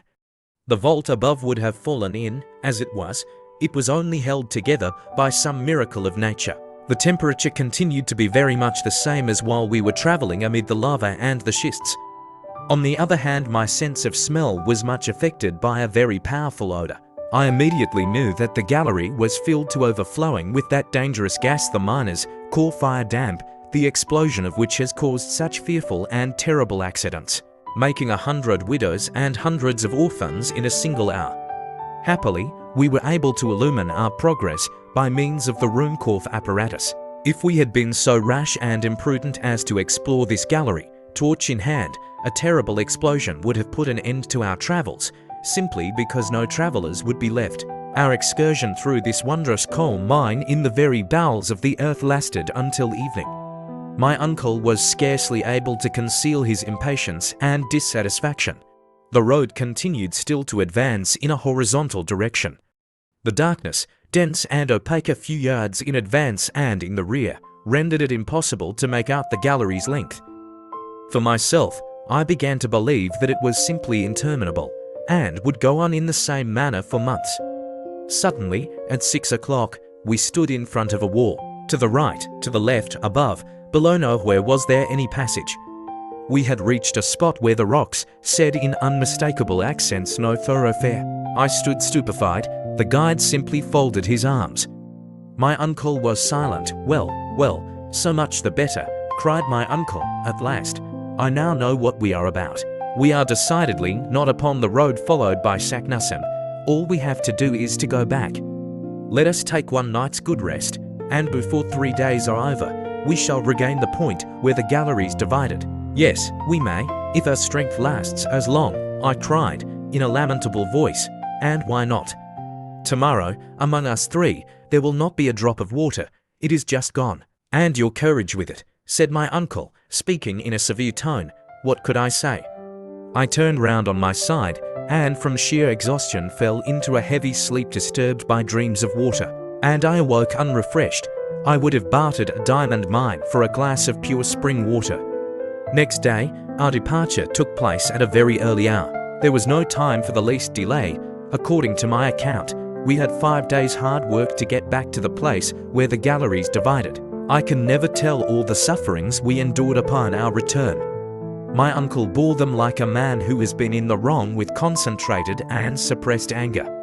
Hans, with all the resignation of his pacific character, and I confess that I did nothing but complain and despair. I had no heart for this bad fortune. But there was one consolation. Defeat at the outset would probably upset the whole journey. As I had expected from the first, our supply of water gave completely out on our first day's march. Our provision of liquids was reduced to our supply of schiedam, but this horrible infernal liquor burnt the throat, and I could not even bear the sight of it. I found the temperature to be stifling. I was paralyzed with fatigue. More than once I was about to fall insensible to the ground. The whole party then halted, and the worthy Icelander and my excellent uncle did their best to console and comfort me. I could, however, plainly see that my uncle was contending painfully against the extreme fatigues of our journey and the awful torture generated by the absence of water. At length a time came when I ceased to recollect anything, when all was one awful, hideous, fantastic dream. At last, on Tuesday, the 7th of July, we reached the point of junction between the galleries. After crawling on our hands and knees for many hours, more dead than alive, I lay like a log, an inert mass of human flesh on the arid lava soil. It was then 10 in the morning.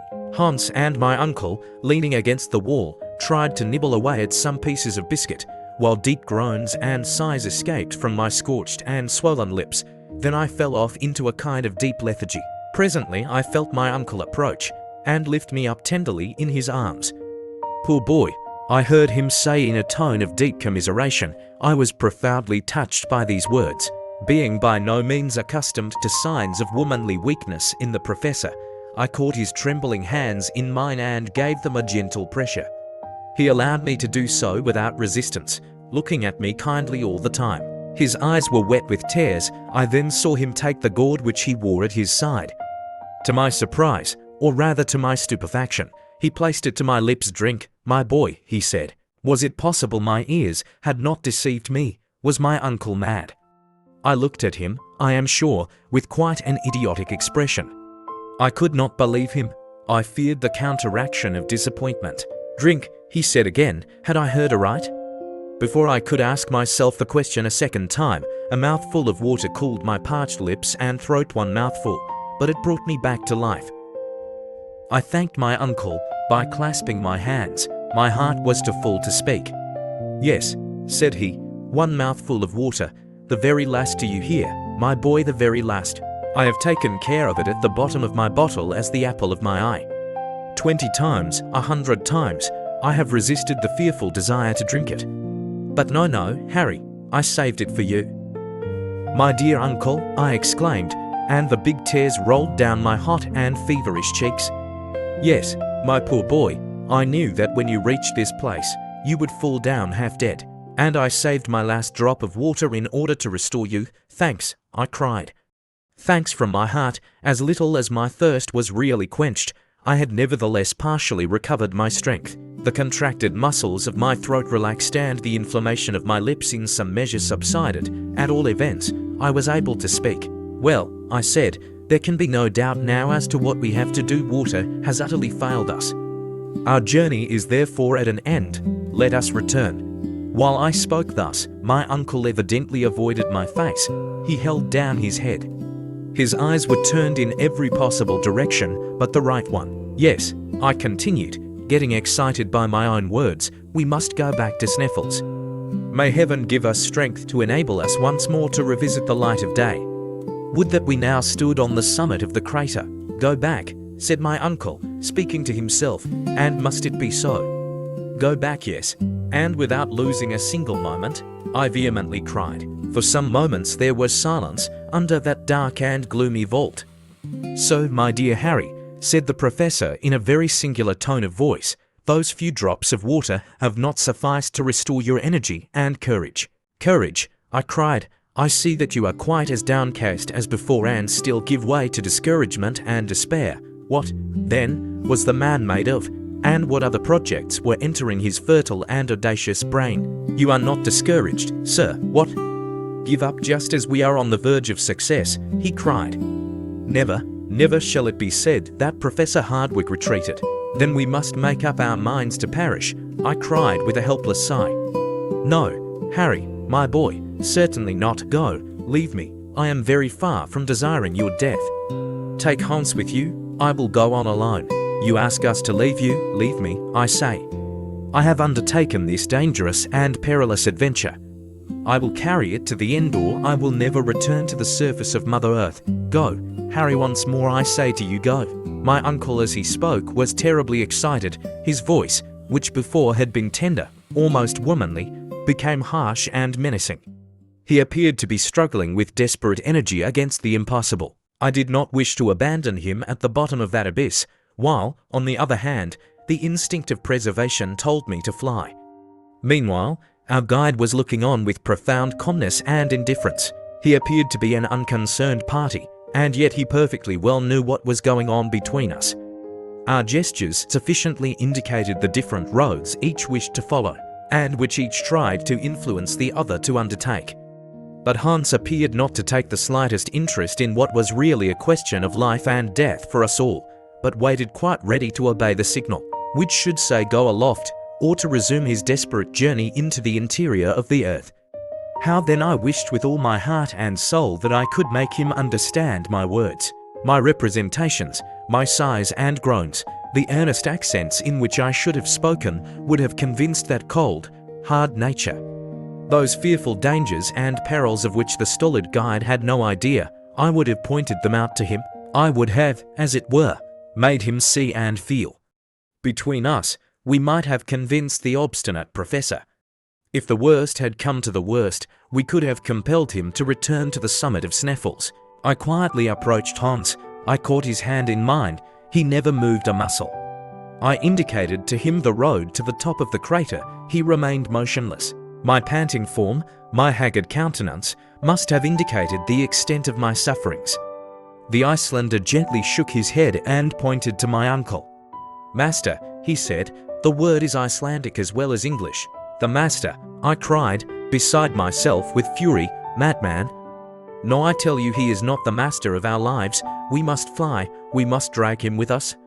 Do you hear me? Do you understand me? I say. I have already explained that I held Hans by the arm. I tried to make him rise from his seat. I struggled with him and tried to force him away. My uncle now interposed. My good Henry, be calm, he said. You will obtain nothing from my devoted follower. Therefore, listen to what I have to say. I folded my arms and looked my uncle full in the face. This wretched want of water, he said, is the sole obstacle to the success of my project. In the entire gallery, made of lava, schist, and coal, it is true we found not one liquid molecule. It is quite possible that we may be more fortunate in the western tunnel. My sole reply was to shake my head with an air of deep incredulity.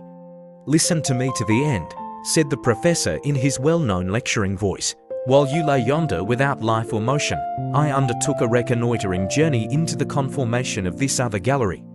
I have discovered that it goes directly downwards into the bowels of the earth, and in a few hours will take us to the old granitic formation. In this we shall undoubtedly find innumerable springs. The nature of the rock makes this a mathematical certainty, and instinct agrees with logic to say that it is so. Now, this is the serious proposition which I have to make to you. When Christopher Columbus asked of his men 3 days to discover the land of promise,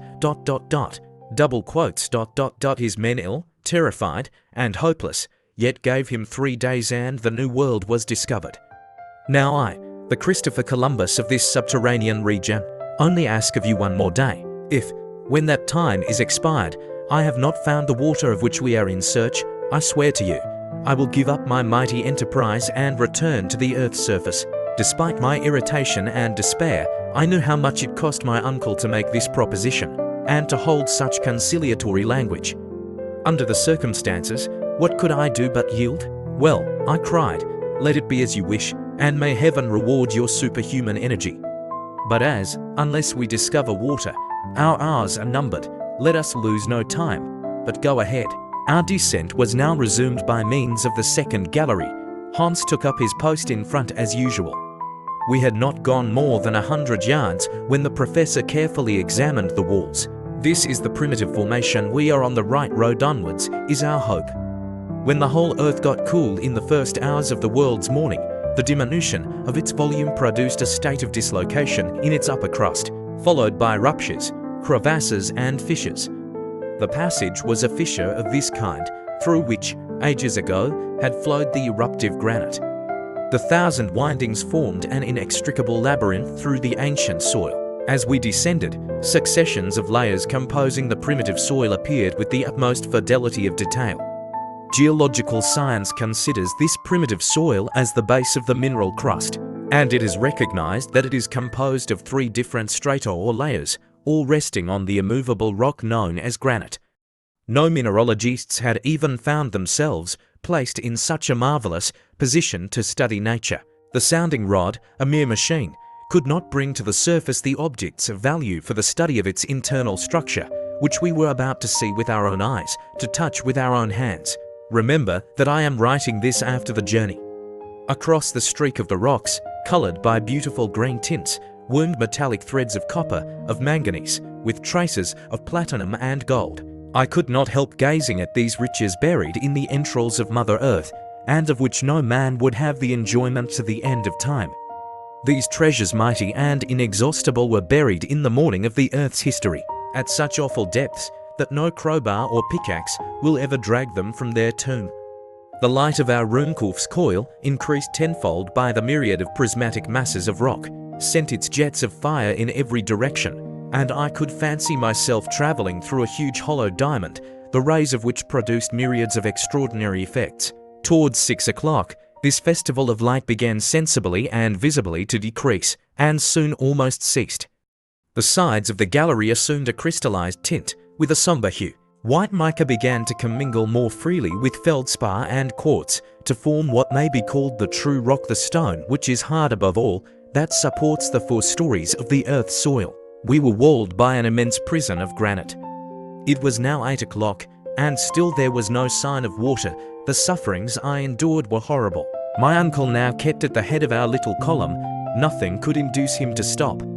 I, meanwhile, had but one real thought. My ear was keenly on the watch to catch the sound of a spring, but no pleasant sound of falling water fell upon my listening ear. At last the time came when my limbs refused to carry me longer. I contended heroically against the terrible tortures I endured, because I did not wish to compel my uncle to halt. To him I knew this would be the last fatal stroke. Suddenly, I felt a deadly faintness come over me. My eyes could no longer see, my knees shook. I gave one despairing cry and fell. Help! Help! I am dying! My uncle turned and slowly retraced his steps. He looked at me with folded arms, and then said in hollow accents, "All is over." The last thing I saw was a face fearfully distorted with pain and sorrow, and then my eyes closed. When I again opened them, I saw my companions lying near me, motionless, wrapped in their huge traveling rugs. Were they asleep or dead? For myself, sleep was wholly out of the question. My fainting fit over, I was wakeful as the lark. I suffered too much for sleep to visit my eyelids the more, that I thought myself dying. The last words spoken by my uncle seemed to be buzzing in my ears, "All is over," and it was probable that he was right. In my state of prostration, it was madness to think of ever again seeing the light of day. Above were miles upon miles of the earth's crust. As I thought of it, I could fancy the whole weight resting on my shoulders. I was crushed, annihilated, and exhausted myself in vain attempts to turn in my granite bed. Hours upon hours passed away. A profound and terrible silence reigned around us, a silence of the tomb. Nothing could make itself heard through these gigantic walls of granite. The very thought was stupendous. Presently, despite my apathy, despite the kind of deadly calm into which I was cast, something aroused me. It was a slight but peculiar noise. While I was watching intently, I observed that the tunnel was becoming dark. Then, gazing through the dim light that remained, I thought I saw the Icelander taking his departure, lamp in hand. Why had he acted thus? Did Hans the guide mean to abandon us? My uncle lay fast asleep or dead. I tried to cry out and arouse him. My voice, feebly issuing from my parched and fevered lips, found no echo in that fearful place. My throat was dry, my tongue stuck to my mouth. The obscurity had by this time become intense, and at last even the faint sound of the guide's footsteps was lost in the blank distance. My soul seemed filled with anguish, and death appeared welcome. Only let it come quickly. "Hans is leaving us," I cried. "Hans, Hans, if you are a man, come back." These words were spoken to myself. They could not be heard aloud. Nevertheless, after the first few moments of terror were over, I was ashamed of my suspicions against a man who hitherto had behaved so admirably. Nothing in his conduct or character justified suspicion. Moreover, a moment's reflection reassured me his departure could not be a flight. Instead of ascending the gallery, he was going deeper down into the gulf. Had he had any bad design, his way would have been upwards. This reasoning calmed me a little, and I began to hope. You are watching videos on the GoodStories channel. If you have not subscribed and liked the video, please take a little time to do so. Your actions are a great motivation for us to continue developing this channel and making more useful videos. Thank you, and now, I invite you and your friends to continue following the story. The good, peaceful, and imperturbable Hans would certainly not have arisen from his sleep without some serious motive. Was he bent on a voyage of discovery? Had he at last heard that sweet murmur we so longed for? During a long, weary hour, there crossed my wildly delirious brain all sorts of reasons as to what could have aroused our quiet and faithful guide. The most absurd and ridiculous ideas passed through my head. Suddenly, however, there arose, as it were from the depths of the earth, a voice of comfort. It was the sound of footsteps. Hans was returning. Presently the uncertain light began to shine upon the walls of the passage, and then it came in view far down the sloping tunnel. At length Hans himself appeared. He approached my uncle, placed his hand upon his shoulder, and gently awakened him. My uncle, as soon as he saw who it was, instantly arose. "Well," exclaimed the Professor. "Vatten," said the hunter. I did not know a single word of the Danish language, and yet I understood what he said. "Water, water," I cried, in a wild and frantic tone, clapping my hands and gesticulating like a madman. "Water," murmured my uncle, in a voice of deep emotion and gratitude. "Hurrah! Where? Nadat, below, where below?" I understood every word. I had caught the hunter by the hands, and I shook them heartily, while he looked on with perfect calmness. The preparations for our departure did not take long, and we were soon making a rapid descent into the tunnel. An hour later we had advanced 1,000 yards, and descended to 1,000 feet. At this moment I heard an accustomed and well-known sound running along the floors of the granite rock, a kind of dull and sullen roar, like that of a distant waterfall. During the first half hour of our advance, not finding the discovered spring, my feelings of intense suffering appeared to return. Once more I began to lose all hope. My uncle, however, observing how downhearted I was again becoming, took up the conversation. "Hans was right," he exclaimed enthusiastically. "That is the dull roaring of a torrent." "A torrent?" I cried, delighted at even hearing the welcome words. "There's not the slightest doubt about it," he replied. "A subterranean river is flowing beside us." I made no reply, but hastened on, once more animated by hope. I began not even to feel the deep fatigue which hitherto had overpowered me. The sound of this glorious murmuring water refreshed me. We could hear it increasing in volume every moment. The torrent, which for a long time could be heard flowing over our heads, now ran distinctly along the left wall, roaring, rushing, spluttering, and still falling. Several times I passed my hand across the rock, hoping to find some trace of humidity, of the slightest percolation. Alas, in vain. Again a half hour passed in the same weary toil. Again we advanced. It now became evident that the hunter, during his absence, had not been able to carry his researches any farther. Guided by instinct, he smelt the living spring through the rock. Still he had not seen the precious liquid. He had neither quenched his own thirst, nor brought us one drop in his gourd. Moreover, we soon made the disastrous discovery that our progress led us away from the torrent, the sound of which gradually diminished. We turned back. Hans halted at the precise spot where the sound of the torrent appeared nearest. I could bear the suspense and suffering no longer. I seated myself against the wall, behind which I could hear the water seething and effervescing not 2 feet away. But a solid wall of granite still separated us from it. Hans looked keenly at me, and, strange enough, for once I thought I saw a smile on his imperturbable face. He rose from a stone on which he had been seated, and took up the lamp. I could not help rising and following. He moved slowly along the firm and solid granite wall. I watched him with mingled curiosity and eagerness. Presently he halted and placed his ear against the dry stone, moving slowly along and listening with the most extreme care and attention. I understood at once that he was searching for the exact spot where the torrent's roar was most plainly heard.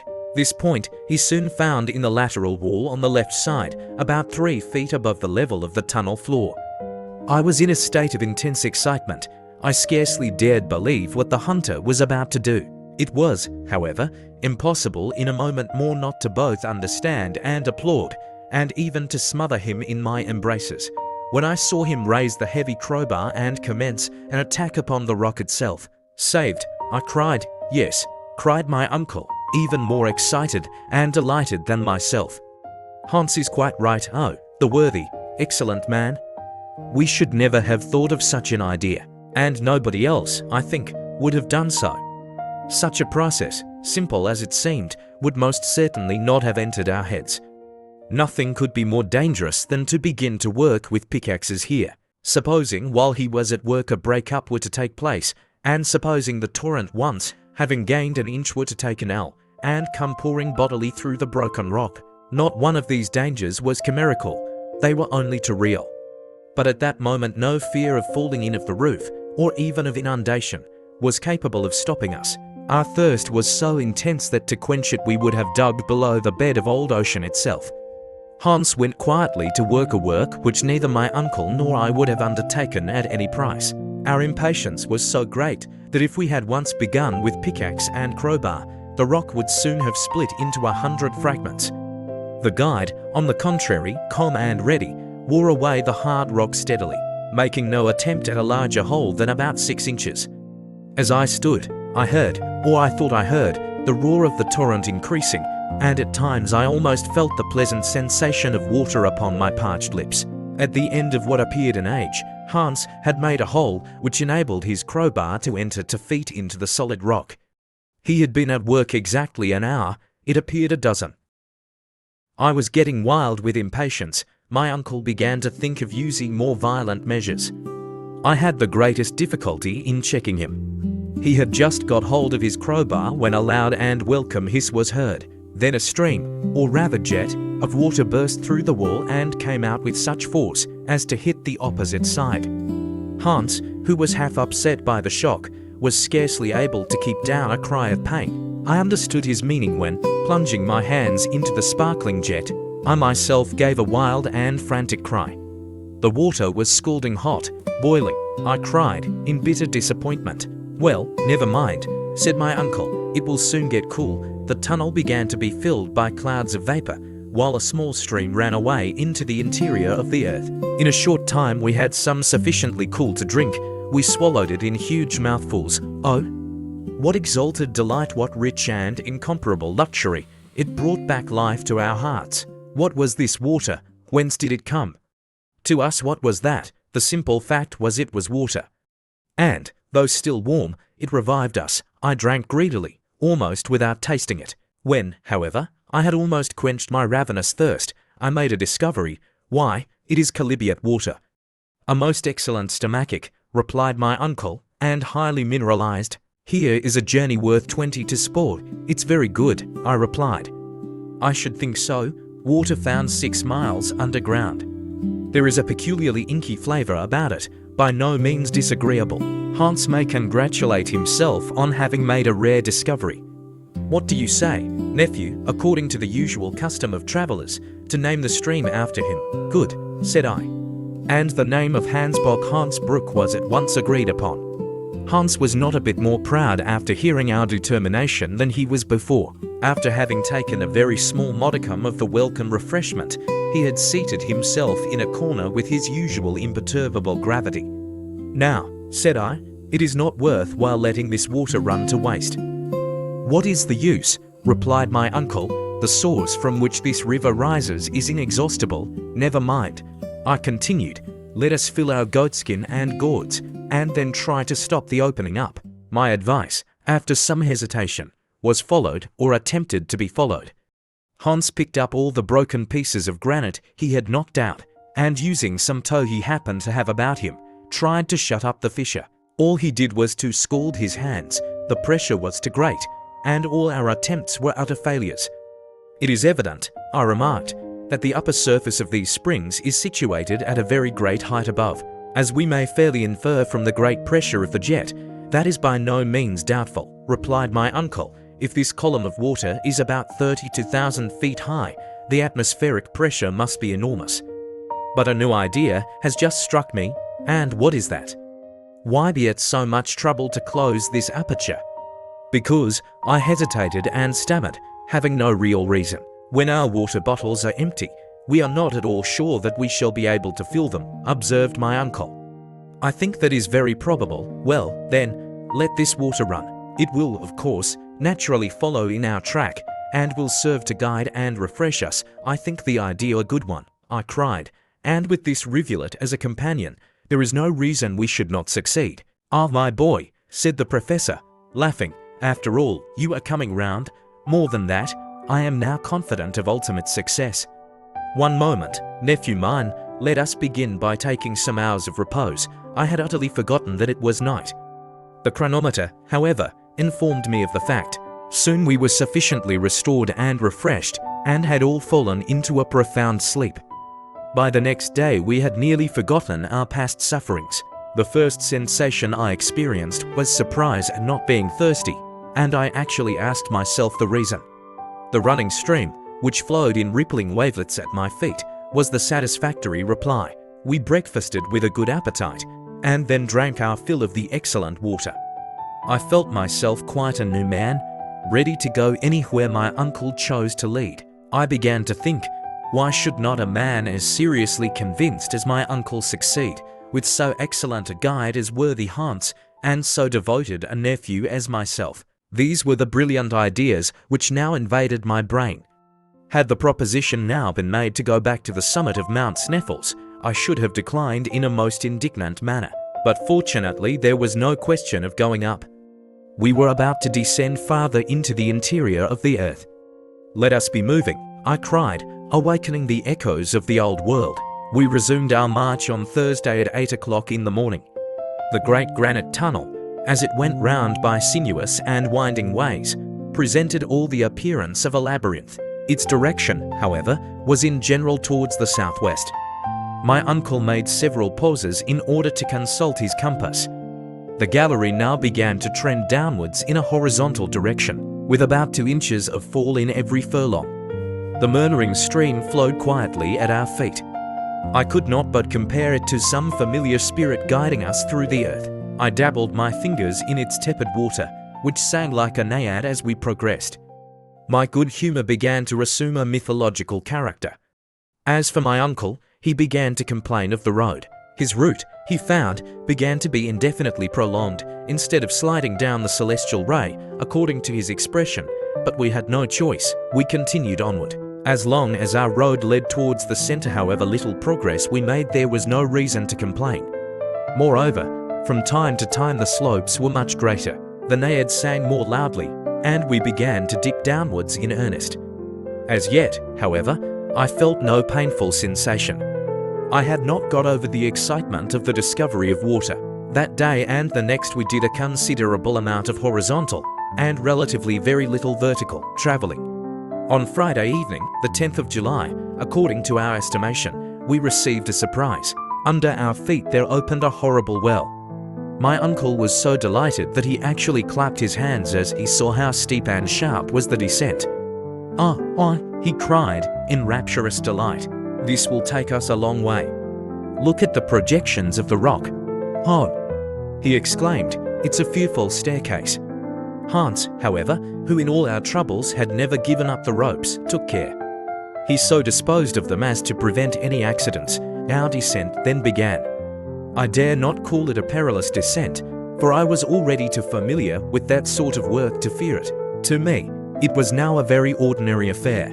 This well was a kind of narrow opening in the massive granite of the kind known as a fissure. The contraction of the terrestrial scaffolding, when it suddenly cooled, had been evidently the cause. If it had ever served in former times as a kind of funnel through which passed the eruptive masses vomited by Sneffels, I was at a loss to explain how it had left no mark. We were, in fact, descending a spiral, something like those winding staircases in use in modern houses. We were compelled every quarter of an hour or thereabouts to sit down to rest our legs. Our calves ached.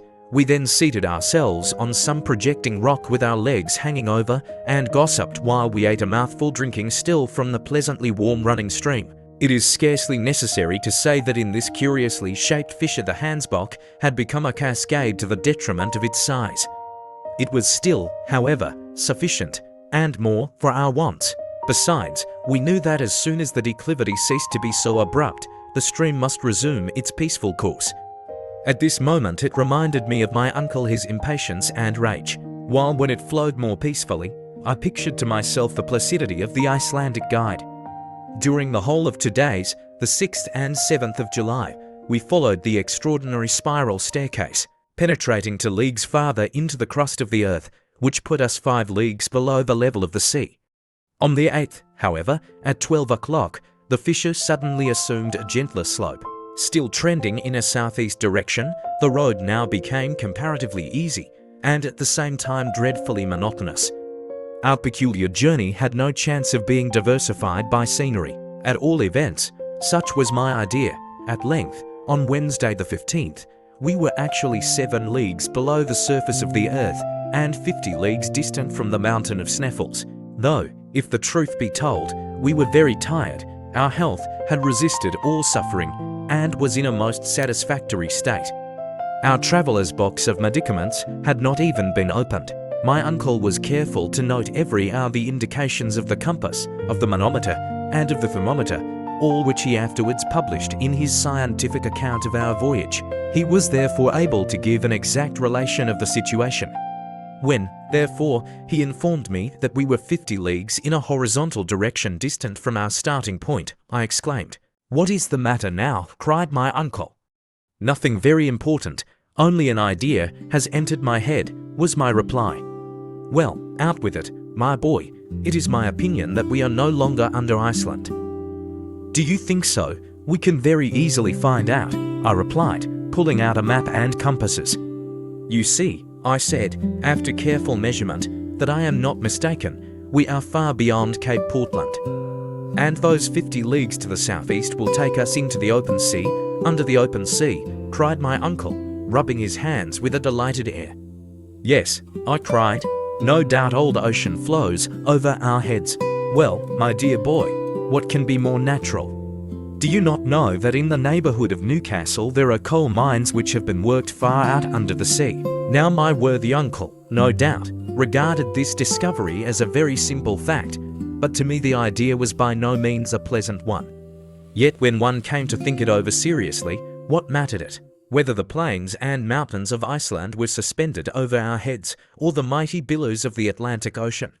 The whole question rested on the solidity of the granite roof above us. However, I soon got used to the idea, for the passage now level, now running down, and still always to the southeast kept going deeper into the profound abysses of Mother Earth. 3 days later, on the 18th day of July, on a Saturday, we reached a kind of vast grotto. My uncle here paid Hans his usual $6, and it was decided that the next day should be a day of rest. I awoke on Sunday morning without any sense of hurry or bustle attendant on an immediate departure. Though the day was to be devoted to repose and reflection, the idea was a pleasant one. Besides, we all began to get used to this kind of existence. I had almost ceased to think of the sun, the moon, the stars, the trees, houses, and towns of any terrestrial necessities. In our peculiar position, we were far above such reflections. The grotto was a vast and magnificent hall. Along its granitic soil the stream flowed placidly and pleasantly. So great a distance was it now from its fiery source that its water was scarcely lukewarm, and could be drunk without delay or difficulty. After a frugal breakfast, the professor made up his mind to work. He would devote some hours to putting his notes and calculations in order. In the first place, he said, I have a good many to verify and prove, in order that we may know our exact position. I wish to be able on our return to the upper regions to make a map of our journey, a kind of vertical section of the globe, which will be, as it were, the profile of the expedition. That would indeed be a curious work, uncle. But can you make your observations with anything like certainty and precision? I can. I have never on any occasion failed to note with great care the angles and slopes. I am certain as to having made no mistake. Take the compass and examine how she points. I looked at the instrument with care. East 1/4 southeast, very good, resumed the professor. He noted the observation, and went through some rapid calculations.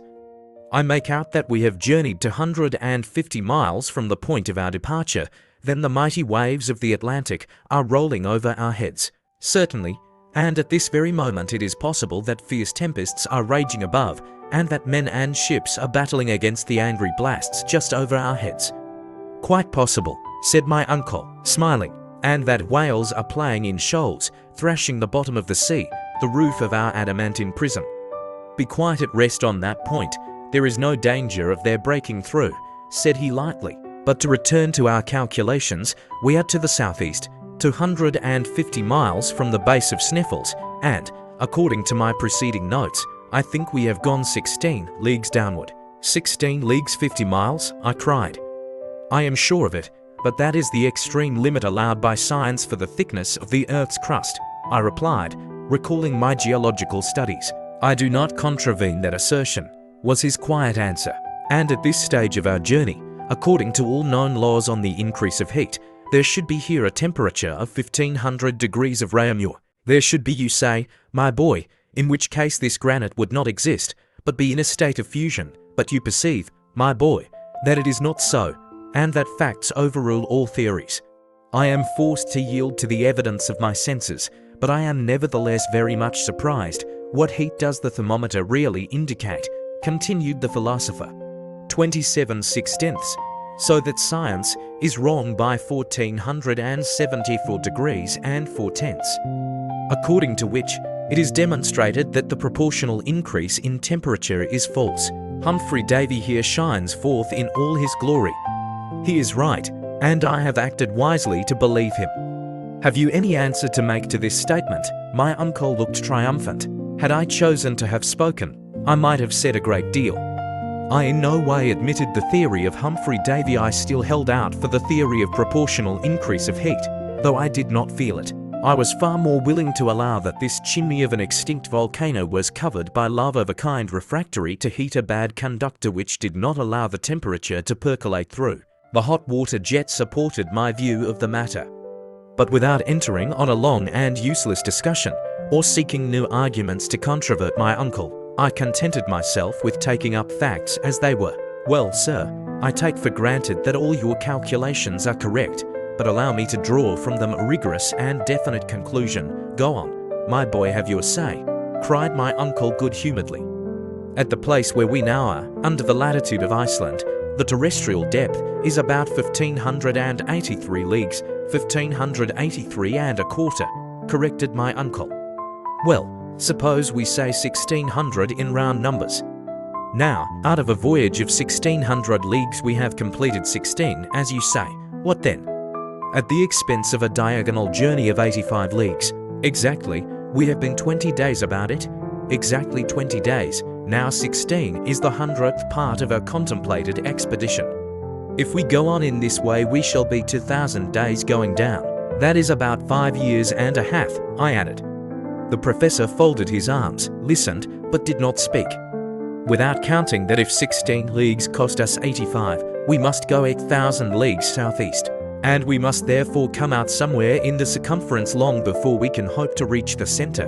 Bother your calculations, cried my uncle in one of his old rages. On what basis do they rest?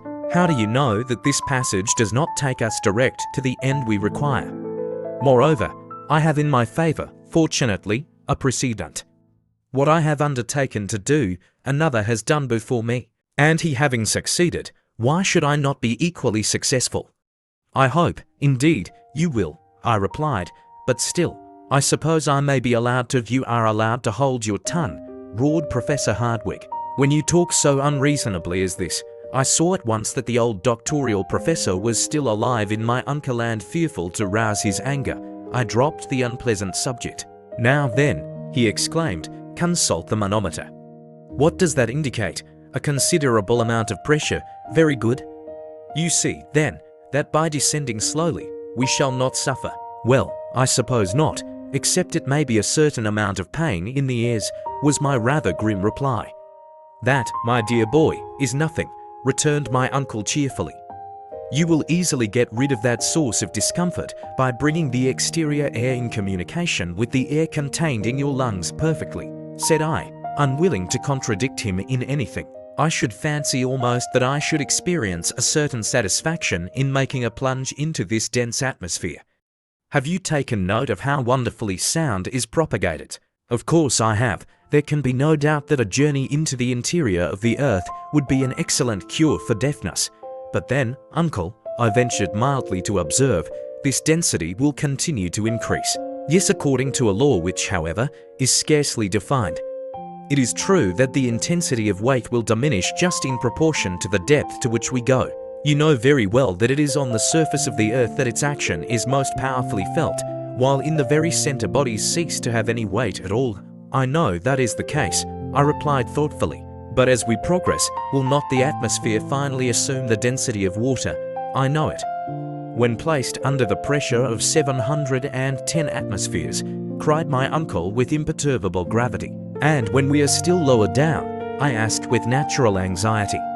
Well, lower down, the density will become even greater. Then how shall we be able to make our way through this atmospheric fog?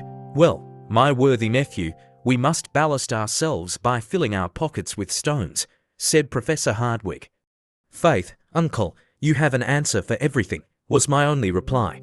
I began to feel that it was unwise of me to go any farther into the wide field of hypotheses, for I should certainly have revived some difficulty or impossibility that would have enraged the professor. It was evident, nevertheless, that the air under a pressure multiplied by thousands of atmospheres would end by becoming perfectly solid. And even if our bodies resisted the pressure, we should have to stop. Facts overcome all arguments, but I thought it best not to urge this point.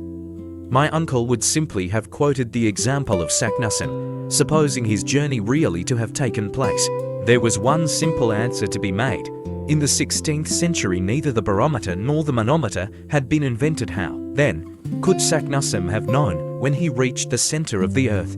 This unanswerable and learned objection I, however, kept to myself and, bracing up my courage, awaited the course of events, little aware of the adventures yet to come in our remarkable journey. You are watching videos on the GoodStories channel. If you have not subscribed and liked the video, please take a little time to do so. Your actions are a great motivation for us to continue developing this channel and making more useful videos. Thank you, and now, I invite you and your friends to continue following the story. The rest of this day of leisure and repose was spent in calculation and conversation. I made it a point to agree with the professor in everything. But I envied the perfect indifference of Hans. Without troubling himself about causes or effects, he went blindly onward wherever destiny chose to lead him. It must in all truth be confessed, things as yet had gone on well, and I should have acted in bad taste to have complained. If our difficulties did not increase, we might yet reach the end of our journey. Then what glory would be ours? I began, in the newly aroused ardor of my soul, to speak enthusiastically to the professor. Was I serious? I hardly knew myself. Everything felt like a dream. For several days after our memorable halt, the slopes became more rapid, some almost vertical, so that we were forever going down into the solid interior mass of the earth. During some days, we actually descended 1.5 leagues, even 2 leagues, towards the center.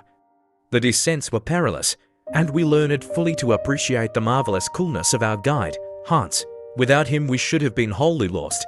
The grave and impassible Icelander devoted himself to us with the most incomprehensible sang-froid and ease. Thanks to him, we passed many a dangerous place. His silence increased every day. I think that we began to be influenced by this peculiar trait in his character. The inanimate objects around us seemed to weigh upon our very minds. A man shut up between 4 walls must lose the faculty of associating ideas and words. How many, condemned to the horrors of solitary confinement, have gone mad because thought itself grew silent? During the 2 weeks that followed our last conversation, there occurred nothing worthy of special record. I have taxed my memory in vain for a single incident during this dreary period. But the next event to be related is terrible indeed. Its very memory, even now, makes my soul shudder and my blood run cold. It was on the 7th of August, never to be forgotten. Our constant and successive descents had taken us quite 30 leagues into the interior of the earth, nearly 100 miles of rocks, oceans, and continents above our heads. We were now in a southeasterly direction, about 200 leagues from Iceland. On that memorable day, the tunnel had begun to assume an almost horizontal course. I was walking on in front, my uncle had charge of one of the Ruhmkorff coils, I of the other. By its light I was examining the different layers of granite, completely absorbed in my work. Suddenly halting and turning round, I found that I was alone. Well, thought I must have walked too fast, or else Hans and my uncle have stopped to rest. I'll go back and find them. Luckily, there was very little ascent to tire me. I retraced my steps, walking for at least a quarter of an hour. Uneasy, I paused and looked eagerly around. Not a living soul. I called aloud. No reply. My voice was lost amid the myriad cavernous echoes it aroused. For the first time I began to feel seriously uneasy. A cold shiver shook my whole body. Perspiration, chill and terrible, burst upon my skin. I must be calm, I said aloud, as boys whistle to drive away fear. There can be no doubt that I shall find my companions. There cannot be 2 roads. It is certain that I was considerably ahead. All I have to do is to go back. Having come to this determination, I ascended the tunnel for at least half an hour. I could not decide if I had ever seen certain landmarks before. Every now and then I paused to listen, hoping to hear a distant call. But no, the most extraordinary silence reigned. In that immense gallery, only the echoes of my own footsteps answered me. At last I stopped. I could scarcely realize the fact of my isolation. I was quite willing to think that I had made a mistake, but not that I was lost. If I had made a mistake, I might find my way. If lost, I shuddered to think of it. Come, come, said I to myself, since there is only one road, we shall at last meet again. All I have to do is to go upwards. Perhaps, not seeing me, and forgetting I was ahead, they may have gone back in search of me. Still, if I make haste, I shall get up to them. There can be no doubt about the matter. I added aloud, but my own voice betrayed my lack of conviction. To think clearly required time. My brain felt dull and heavy. Then another dreadful doubt fell upon my soul. After all, was I ahead? Of course I was. Hans had stopped to strap his baggage. I remembered it perfectly. It was, I believe, at that very moment that I had determined to continue on my route. Again, thought I, trying to reason calmly, there is another sure way not to lose my path, my faithful river. This course of reasoning roused my spirits, and I resolved to resume my journey without delay. No time was to be lost. I blessed my uncle's thoughtfulness in leaving the spring unsealed. That little fissure in the granite had saved us from thirst before, and would now guide me back to the right road. Having decided, I thought a brief ablution would refresh me. I stopped to plunge my hands and forehead into the pleasant water of the Hansbach stream, blessing its presence as a certain consolation, but conceive my horror and stupefaction. I was treading a hard, dusty, shingly road of granite. The stream on which I reckoned had wholly disappeared. No words in any language can depict my utter despair. I was literally buried alive, with no other expectation but to die in the slow, horrible torture of hunger and thirst. Mechanically I crawled about, feeling the dry and arid rock. Never to my fancy had I ever felt anything so dry. But how had I lost the course of the flowing stream? There could be no doubt it had ceased to flow in this gallery. Now I understood the strange silence when last I paused to listen for my companions. When I took that imprudent step in the wrong direction, I had not noticed the stream's absence. It was now evident that another tunnel had received the waters of the little torrent, and that I had unconsciously entered a different gallery. To what unknown depths had they gone? Where was I? How to get back? Clue or landmark? There was absolutely none. My feet left no signs on the granite and shingle. My brain throbbed with agony as I sought a solution. My situation, after all reflection, could be summed up in 3 awful words: lost.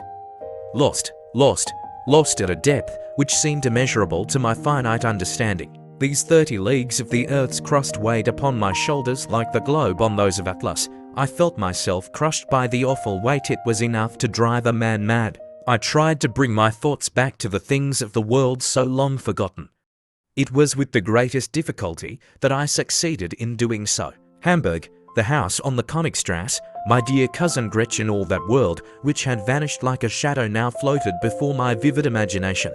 There they were before me, but how unreal! Under the influence of a terrible hallucination, I saw all the incidents of our journey pass before me like a panorama. The ship and its inmates, Iceland, M. Fridriksson, and the great summit of Mount Sneffels. I said to myself that if I still felt even a faint hope, it was the sign of approaching delirium. It were better to give way wholly to despair. In fact, reasoning calmly, what human power could take me back to the surface of the earth? Who could rend these mighty vaults above my head? Who could enable me to find my road and regain my companions? Folly and madness to entertain even a shadow of hope. "Oh, uncle," was my despairing cry. This was the only word of reproach which came to my lips.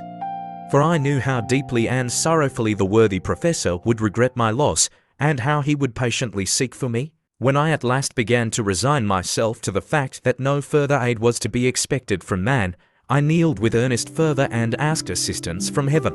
The remembrance of my innocent childhood, the memory of my mother, known only in infancy, came welling forth. I prayed sincerely, humbly, as one long astray returning home. This renewal of my youthful faith brought calm, and I was able to concentrate my strength and intelligence on the terrible realities of my situation. I had about me what I had first forgotten: 3 days' provisions. My water bottle was full, yet it was impossible to remain alone. Find my companions I must, at any price. But which course should I take? Upwards or descend again? Doubtless I must go upward. By care and coolness, I might reach the point where I left the rippling stream. Once at that spot, once the river at my feet, I could at least regain the crater of Mount Sneffels. Why had I not thought of this before? It was, at last, a reasonable hope of safety. The most important thing was to rediscover the bed of the Hansbach. After a slight meal and a draught of water, I rose like a giant refreshed and began the ascent of the gallery. The slope was rapid and difficult, but I advanced hopefully and carefully, like a man making his way out of a forest, knowing there is only one road to follow. For one whole hour nothing checked my progress. I tried to recall the shape of the tunnel, the projections of rock, the windings I might have passed before, but in vain. No sign or landmark could I bring to mind. I was soon forced to admit that this gallery would never take me back. It was absolutely without issue, a mere blind alley in the earth. The moment at length came when, facing the solid rock, I knew my fate and fell inanimate upon the arid floor. To describe the horrible state of despair and fear into which I then fell would now be vain and impossible. My last hope, my courage, all drooped before that pitiless granite wall. Lost in a vast labyrinth whose sinuosities spread in every direction, without guide, clue, or compass, I knew it was useless to attempt flight. All that remained was to lie down and die, to die the most cruel and horrible of deaths. In my delirium came the thought that perhaps one day my fossil bones would be found far below the earth, sparking solemn scientific debate. I tried to cry aloud, but hoarse, hollow sounds alone escaped my parched lips. I literally panted for breath. My anguish deepened as a new horror took hold of my soul. My lamp, by falling down, had gone out of order. I had no means to repair it. Its light was fading paler and soon would expire. I watched it with helpless despair. A strange calm mingled with hopelessness filled me as I watched the luminous current grow weaker. Shadows moved along the granite walls, trembling like spirits fading into night. I scarcely dared to blink, fearing to lose the last spark of light. Each instant I thought it would vanish forever, leaving me in total and eternal darkness. At last, one final trembling flame remained. I followed it with all the strength of my vision, concentrating my soul upon it as upon the last spark of existence, and then it died. A wild and plaintive cry escaped my lips. Never, even in the darkest night on earth, had I known such utter blackness. Here, light was utterly destroyed, obliterated, gone. The absolute obscurity made me blind in every sense. My head was wholly lost. I raised my arms, groping against the cold stone wall. Pain shot through me like fire. Madness seized me. I knew not what I did. I began to run, rushing blindly through the labyrinth, downward and downward, screaming, howling, as if chased by the demons of the abyss. I stumbled over sharp rocks, fell, rose again bruised, bleeding, trying madly to drink the blood that dripped from my torn face, raging because it only trickled over my skin. Still I ran, striking again and again against the horrid wall that barred my way, the same eternal obstacle in that inextricable maze. Where was I going? I did not know. Hours passed thus. At last, utterly exhausted, I fell a heavy, inert mass along the side of the tunnel and lost consciousness.